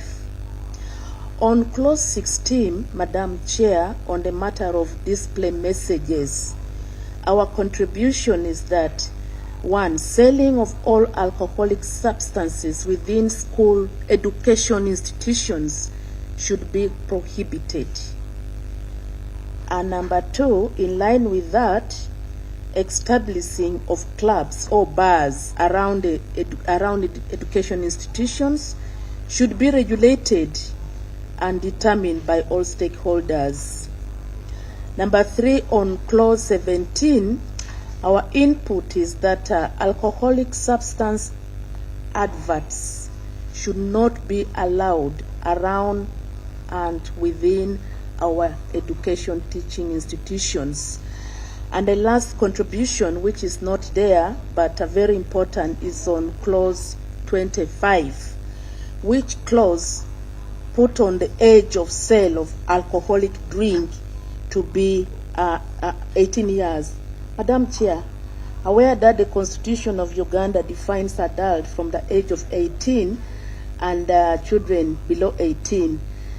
But aware this is one of the very dangerous substances we are dealing with, my colleagues who were here previously talked a lot about the age bracket, and we want to add from the education perspective that this age bracket of 18 to be looked at on a scientific angle and evidence-based information. We are looking at the age bracket to go to 25. Why? One, when you look at the growth of a brain, as it was explained, at birth, there are two things, the growth and the maturation. A brain is born when a child has only 400 grams, and this brain should grow to an adult size of 1.4, 1.5 kilograms. So the growth of this brain is very fast at the first tender age, about 80% growth between the first 2 years to 5 years. And that is why you see all interventions of child survival strategy is introduced at that tender age. Because anything that disrupts the tender growing brain at the 2 years, diseases, it will affect the brain permanently. That's why we have the immunization and all those strategies targeting that. Now, the remaining 20%, the brain can grow up to 18 years to qualify it to 1.4, 1.5 kg. That is about the growth of the brains in terms of size. But the maturation, the neurons that of course I'm also a neuroscientist, I thought I could explain this. The neurons, as the doctors explain, they don't stop growing at 18 years. These are the neurons that continues to grow up to 25 years. So that qualifies that anything that is addictive, so something, that substance which is not good for the brain, can affect the maturation of the neurons below 18, or if we stop at 18. Number two, our academic progress, when you look at it, the completion of age bracket, by 12 to 13 years, you finish P7, if you go by the cycle of education. Number two, if you go by the cycle, by 16 to 17, you finish O level. That is if you are lucky. Then by 18 to 19, you complete A level, meaning you go to university when you are at most 19 or 20 years. And most of these are in developed countries, but in our developing countries, most of our children, even 18, you get still in P7. 18, you get still in senior 1, senior 2. Majority of them go to university when they're above the age of 20. So now the bill says the license can be obtained from above 18 years, meaning that alcohol consumption is also allowed. So our argument and our input is that if we could look at the scientific justification and look at the education cycle of completion of your education and put this age to 25, because the Constitution, yes, defines adult from 18 above. But this is something that is destructive to the body, which we can look at in a different perspective. Finally, Madam Chair, my team look at the different countries that look at age bracket. One is Burkina Faso, that also have a bill, and the age is 25 and above. But other developed countries like Germany picked 18 and above. So it is up to us to look at this, what is really better for our learners at the university, at the education institutions. Otherwise, we'll really see a lot of problems. And as I conclude, I come from West Nile. I represent people of Moyo and at the same time in the Ministry of Education. We've been having a lot of strikes in West Nile region. Last year, a lot of strikes in West Nile secondary schools, and the cause of those strikes has been discovered. One is alcohol and substance abuse. They sneak some of those alcohol at their own time and the substance abuse. So because we discovered that, and a lot of restrictions, a lot of talk, that's why you see the last decade, at least some few months last year, the prevalence of strikes has reduced. But otherwise, that has been the cause of misbehavior in discipline in the secondary education, even primary. So I pray, as I hand to you over, that this age bracket could be considered in a very scientific manner for our children. Thank you. Thank you, Honorable Minister. Would you mind if we have Makerere University give their opinion? With your permission, Honorable Minister, you belong together, thanks. In a summary form, then members will give their comments. Thank you, Chair. We made the submission of hard copies. Hope members have them so that we, So the first page, we just have preliminaries. And on page 2, that's where we state the proposed amendments to the bill. The first one is on prohibition of sale of alcohol drinks to persons below the age of 18 and regulation of alcohol consumption hours. So our take there is that enforcement should be emphasized for underage, early or late drinkers, whereas the underage should be totally prohibited from consuming alcohols. There should be time and venue, e.g. public places, regulation for the categories allowed. It should be an offense if found drinking in offices, local markets, public transport vehicles, on streets while walking. And the college proposes alcohol consumption to be between 17 hours to 22 hours, Monday to Thursday. Then 17 hours to midnight on Fridays. Then 1200 hours to 00, that's midnight on Saturdays and public holidays. And for us, we think that alcohol consumption on Sundays beyond 10 p.m. may be prohibited to avoid cases of people with hangover at workplaces at the start of the week. And the Friday, why we are stretching Fridays, because it's the last day of working in most cases, so they can stretch to late hours. So alcohol should not be sold and consumed beyond midnight. So, Madam Chairperson and members, here we are looking at the bill mainly talks about selling. But when we are discussing yesterday in a meeting at the college, somebody was saying, what if I buy my alcohol in a bar at midnight? Then I continue consuming. I will not have broken YOLO, but I will still be consuming, so it will not serve the purpose. So we are saying it should be selling and consuming. The next one is the need to review the definition of the native liquor for easier regulation. I think we came earlier here and we fought the Ministry of Health talking about the same, but now here we are coming up with a true definition of the native liquor.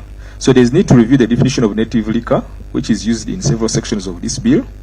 The definition in the bill leaves out several categories of alcoholic drinks produced in Uganda, and this may affect regulation. Liquor refers to strong alcoholic drinks produced after distillation of the fermentation product. In the Uganda context, native liquor would refer to enguli, kasese, and other variations, while the other native alcoholic drinks produced by locals in Uganda are consumed after fermentation without any distillation, e.g. Marwa, Mulamba, Mwenge, Chitoko, and so on. So this category could be referred to as native alcoholic brew. So that the bill can talk to all those local ones. But the moment you put the word liquor, it means you have gone beyond fermentation and you have distilled. So we think that you should look at the definition of the native liquor. The licensing, the Repealed Liquor Act Cap 93 prohibited the sale of liquor and the manufacture or sale of liquor, of native liquor without a license. So the proposed Alcoholic Drinks Control Bill 2023 is, however, not clear on which categories of alcoholic drinks should be licensed. The bill seems to focus on licensing only drinks for sale, not clear on drinks produced for other purposes, that is consumption of at events. For instance, the drinks produced by the locals. Does the bill target native liquor? I mean, this is a definition. We are still on the definition of the native liquor and introducing what we call the native alcoholic brew. So the fourth is on the safety. Of course, alcohol is harmful to both the person taking it and the people around that person who has taken that alcohol. Uganda's statistics on the alcohol consumption are particularly worrying because the harmful use of alcohol causes high disease burden, and this has significant social and economic consequences. Alcohol consumption has been found to be associated with increased risks of overall mortality and a number of chronic non-communicable diseases, including coronary artery diseases, diabetes, and so on. So there should be strong regulations on the quality of alcohol produced, the components of these drinks, and the production process. A colleague was telling us that there was an accident somewhere whereby somebody was bringing waraji and the drum burst and it killed people around them. So the production process should also be looked at so that other people are safe. So all alcohol's packaging should have the alcohol content, stock volume indicated on the packaging. This should apply to all categories of drinks, whether sold for private consumption or commercial purposes. There should also be a regulation on consumption amount consumed also to a client. In some of these countries out there, you are not allowed to buy more than a given quantity of, for example, beers in supermarkets. So there should be a regulation to that. How much can I buy? Then there should be a regulation to stop officers from accessing their offices while drunk. This is an inconvenience to people the officer is serving. For example, if I've taken a beer after lunch and I'm attending to students, it will be an inconvenience to students if the smell coming out of my breath and so on is that bad. So the next one is the regulation on the use of formalin and other adulterants. Locals sometimes use adulterants such as formalin in the value chain of alcohol production to treat processed water or preserve raw materials. There is need for stringent regulations on the use of toxic chemicals such as formalin in the alcohol production value chain. Then the other one is the environmental safety. The college supports banning of sachets and plastics in the packaging of alcohols to reduce on plastic waste pollution. This is in line with the Uganda strategy on plastic waste management. Most alcohol companies are using materials that can be eroded by the alcohol itself since it's an organic solvent. Now this is scientifically proven from the Department of Chemistry. When these people were selling chitoko mujakure, put that alcohol in those plastics, the alcohol keeps eroding the plastic, and when the consumers are taking that in, it affects their, I think that's the cancer one of the MPs was asking. That's how the cancer comes about, because you are taking in other microplastics. So we propose that either they use glass or polypropylene plastic. That's a special type of plastic that does not dissolve, is not dissolved by alcohol, so that you protect the consumers. Then we also we are proposing that this bill should also cater for extended producer responsibility. This is whereby the manufacturers or importers are liable to ensure recycling of these packaging bottles or containers. Poor waste disposal poses serious environmental risks. Of course, you have seen in our villages some of the soil cannot be tilled because it's mixed with plastics and the boveras and so on. So if we can put that cost on the producer, that if I'm manufacturing maybe my chitoko, I make sure those plastic or whatever packaging they have used is disposed of by maybe putting a fee on the bottle. If somebody returns, you get some money on it and so on, so that we can save the environment. Then there is regulation on alcohol produced for industrial usage. The bill should cater for natives who produce alcohol for industrial and research usage. Because these, of course, sometimes they sell it to the locals for consumption. So there should be strong regulation on that, or to enforce. Because first of all, we can't do away with that. Like us in academia, some of these products, we use them in our labs. So the moment you stop them, then we are out of business for some practicals. Then there is quality control. The College of Natural Sciences has expertise in the analysis of alcohols and related products. So the college can be a great resource in monitoring the alcohol quality to supplement UNBS and the analytical laboratory. Then the last one, Madam Chair and members, it's on exemptions, subsection 3. Under 14 on that page, you listed some exemptions, but then you left out hotels. You talk about bazaars, whatever, but hotels are left out. I don't know if it was an oversight on the side of the committee. Then the chairperson, maybe if I take leave, a question has been lingering around those exemptions on the exemptions on page 3. Is it page 3? Yes, page 3. That is, this act does not apply to those listed. To us as a college, we think they are okay. Because, for example, the first one talks about the administration or sale of medicine containing an alcoholic drink for medical purposes. I think this one you cannot do away with, because all syrups and so on have some alcohol in it. Then you are saying the manufacturer of native liquor for domestic use. If we remove the word liquor now, the manufacturer of native liquor, and we define that as native, the brew without liquor, because liquor, that's a distillation, then it's okay. Then see the manufacturer and sale of spirits and distilled perfumes. This one you cannot do away with. All our perfumes we put on have alcohol in them. So unless you are removing them from the market of Uganda. So I think those exemptions as listed are okay to us as a College of Natural Sciences. Thank you. Maybe Madam Chairperson, my colleagues are here in case they can add one or two things. I'll be grateful. Okay, thank you. Would you want to add anything? Maybe to clarify on the issue of the use of the term native liquor. I think maybe this one either came from the Nguli Act or the Liquor Act, because there it was specifically focusing mainly on the Nguli. But now where we are looking, we have our locals who produce different forms of native alcohols. Those who produce Nguli or Kasese that they distill, and those who produce the other variations where there is no distillation. The major challenge in the harm of this alcohol are those who distill, because after fermentation, there are a few molecules that are produced that are toxic, like methanol, like aldehydes, like esters. And during distillation, these, since they are more volatile, they are concentrated in the distillate. And since the locals don't have controlled distillation, they cannot have an appropriate temperature at which they distill. They cannot distinguish between the ethanol and the other volatiles. So they end up with a product which contains the alcohol, but also it has variation like the methanol, the esters, and the aldehydes. And that's what makes the native liquor dangerous to health.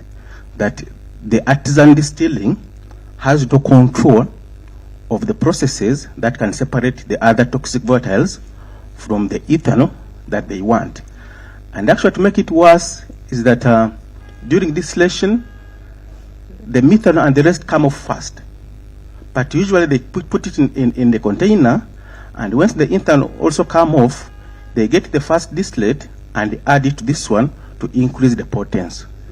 So which makes the whole thing so complicated that the bill should be very specific when it comes to talking to these two items. So when we looked at the bill, we could not tell whether it's targeting the distilled alcohol or it's testing all the native alcohols. And this should come out clearly such that what you're writing can be easy to regulate. And to make it a bit worse is that some of the companies that produce and sell alcohol also buy their stock from the native distillers. So they get their alcohol, they just package and add some perfume or some flavors and then sell to the population, claiming that they have manufactured alcohol. So we need to look at these two value chains differently. Where there is distillation, there is no distillation.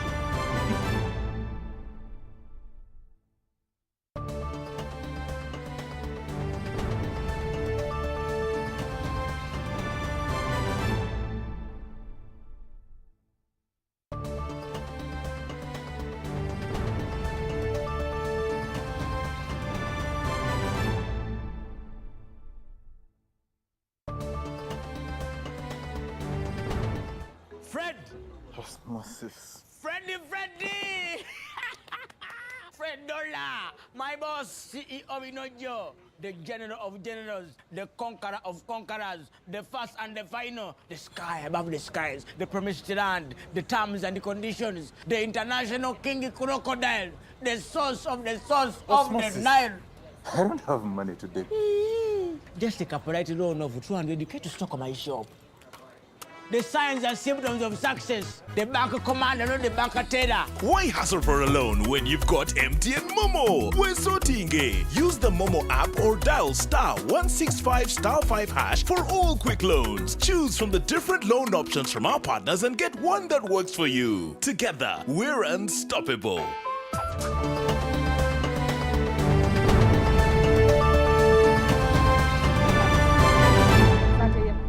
Have any legislation. So, Right Honorable Speaker, Uganda will be one of the few countries where other countries will benchmark if this bill is passed. So I beg to lay the Human Assisted Reproductive Technology Bill 2023. Thank you, Right Honorable Speaker. Thank you, Honorable Sarah. The bill stands referred to the Committee on Health to report back within 45 days as provided for under 129 of the Rules of Procedure. Next. Item 4, laying of papers. 1, semi-annual budget performance report financial 2023-24. Honourable Minister.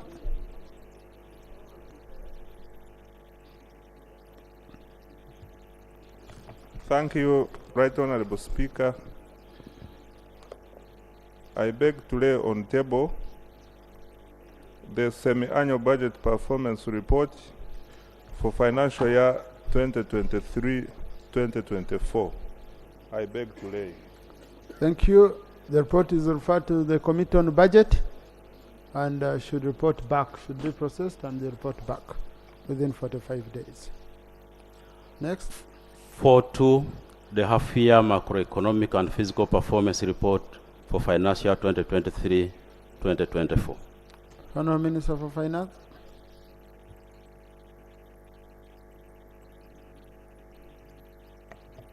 Right Honourable Speaker, I beg to lay on table the half-year macroeconomic and fiscal performance report for financial year 2023-2024. I beg to lay.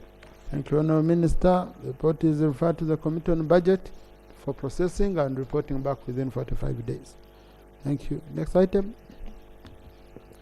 Item 5, motion for adoption of the report of the Committee on Information, Communication Technology and National Guidance on the operations and the performance of the Uganda Broadcasting Corporation. Chair, Committee on ICT.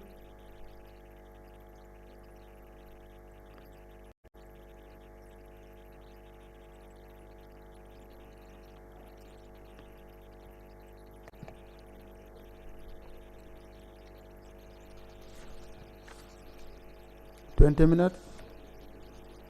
Thank you, Right Honourable Speaker and Honourable Members. I beg to present a report of the Committee on Information, Communication Technology and National Guidance on the operations and performance of Uganda Broadcasting Corporation. Right Honourable Speaker, I wish to lay on table the report and the minutes the committee used while processing the report. I beg to lay. Right Honourable Speaker, over the years, Uganda Broadcasting Corporation has experienced challenges in sustaining operations and in the face of competition has almost lost its status of a leading broadcaster for Uganda, which has occasioned realization of low revenue insufficient to support its capacity of operation. It continues to face challenges of unproductive source of funding, deficit on wages, lack of funding for local content production and programming, and automated business process and high satellite charges. Right Honourable Speaker, the findings, observations, and recommendations of the committee. Challenges, Right Honourable Speaker. The committee observed that The positioning of Uganda Broadcasting Corporation sites in far-flung locations attract attendant challenges like inadequate monitoring, slow emergency response to breakdown, and inadequate security of the sites, which affects safety, quality of equipment, and programming. Right Honorable Speaker and Honorable Members, the committee recommends that government through the Ministry of Works and Transport and its agencies should support in routine maintenance of all roads leading to the sites of UBC across the country.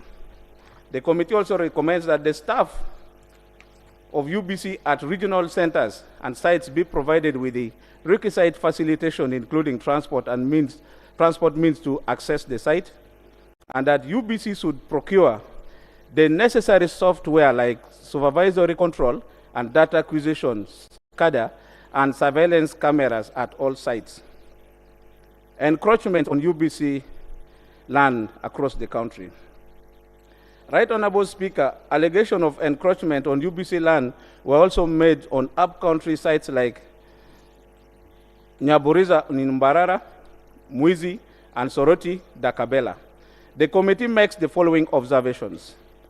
The lack of proper ownership document for some of the land, including Bwalesi, Kololo, Wanyange, Namatala, and the roads to most of the sites are not clear. The land is idle and not fenced off. All these issues expose the land to threats of grabbing. There was giving out of some portions of UBC land under unclear circumstances in areas like Dakabela in Soroti and Namatala. The inadequate funding has affected the security and recovery of encroached land. Most of the encroachment claims have not been reported to the police for investigation and redress. The operation of the corporation The operations of the corporation are at stake at Kololo National Operating Center, since the certificate of title for the land is in possession of Uganda Telecommunication Limited, now Uganda Telecommunication Corporation Limited, which is also in business with another company, private company.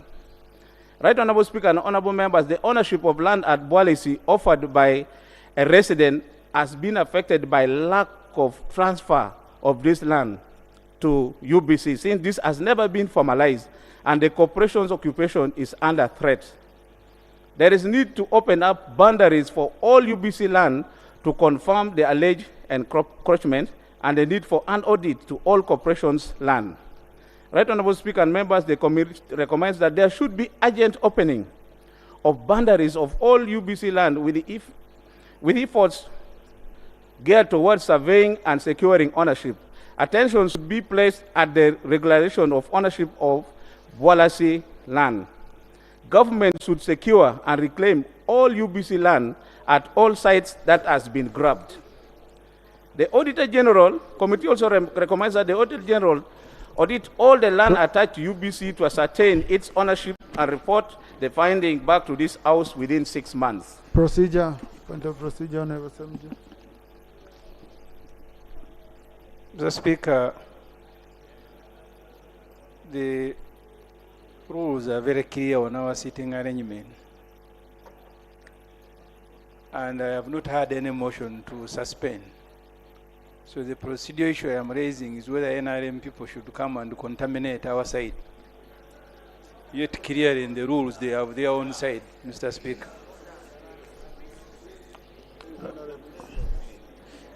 Honorable colleagues, I think what is critical is a strong word, contaminating. I think colleagues, by associating, you can't contaminate each other. You know, previously we've even had cross-pollination on this side marrying here, this one marrying here, and we end up getting products. They are not contaminated. Yeah, but honorable colleagues, respect the sitting, because I haven't called for free sitting. Okay, I haven't called for it. I usually do that if one side is very full. Okay, so we can quietly, we don't need to rush. We can quietly move. And then the front bench on this side is reserved for shadow cabinet, and the front bench on this side is reserved for government cabinet. Now, I require all shadow cabinet members to come and occupy their seats on the front bench. Okay? Because we want to be interacting we want colleagues to be facing and interacting with each other.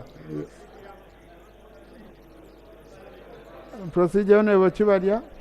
Thank you, Right Honorable Speaker. Right Honorable Speaker, in the same spirit, I think it has become a habit that some cabinet officials who are shadow ministers are just reminded of their positions. Wouldn't it be procedure right through your office, Right Honorable Speaker, that this becomes the last warning to all those shadow ministers who have forgotten their positions, so that next time maybe we ask LOP to relinquish them of their positions, Right Honorable Speaker.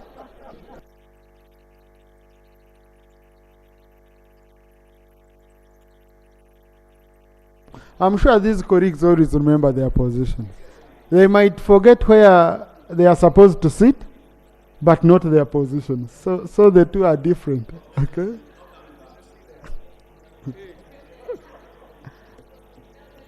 Mr. Speaker, this parliament has spent money sending MPs to other parliaments to learn. If you are part of the team that went to the British Parliament, there is consultation in the lobby on your side. So when you see shadow ministers consulting, please don't be alarmed. I don't know. Honorable Semujo loves that seat. I will make an exemption for Honorable Semujo to maintain his seat. Because I always see him very uncomfortable.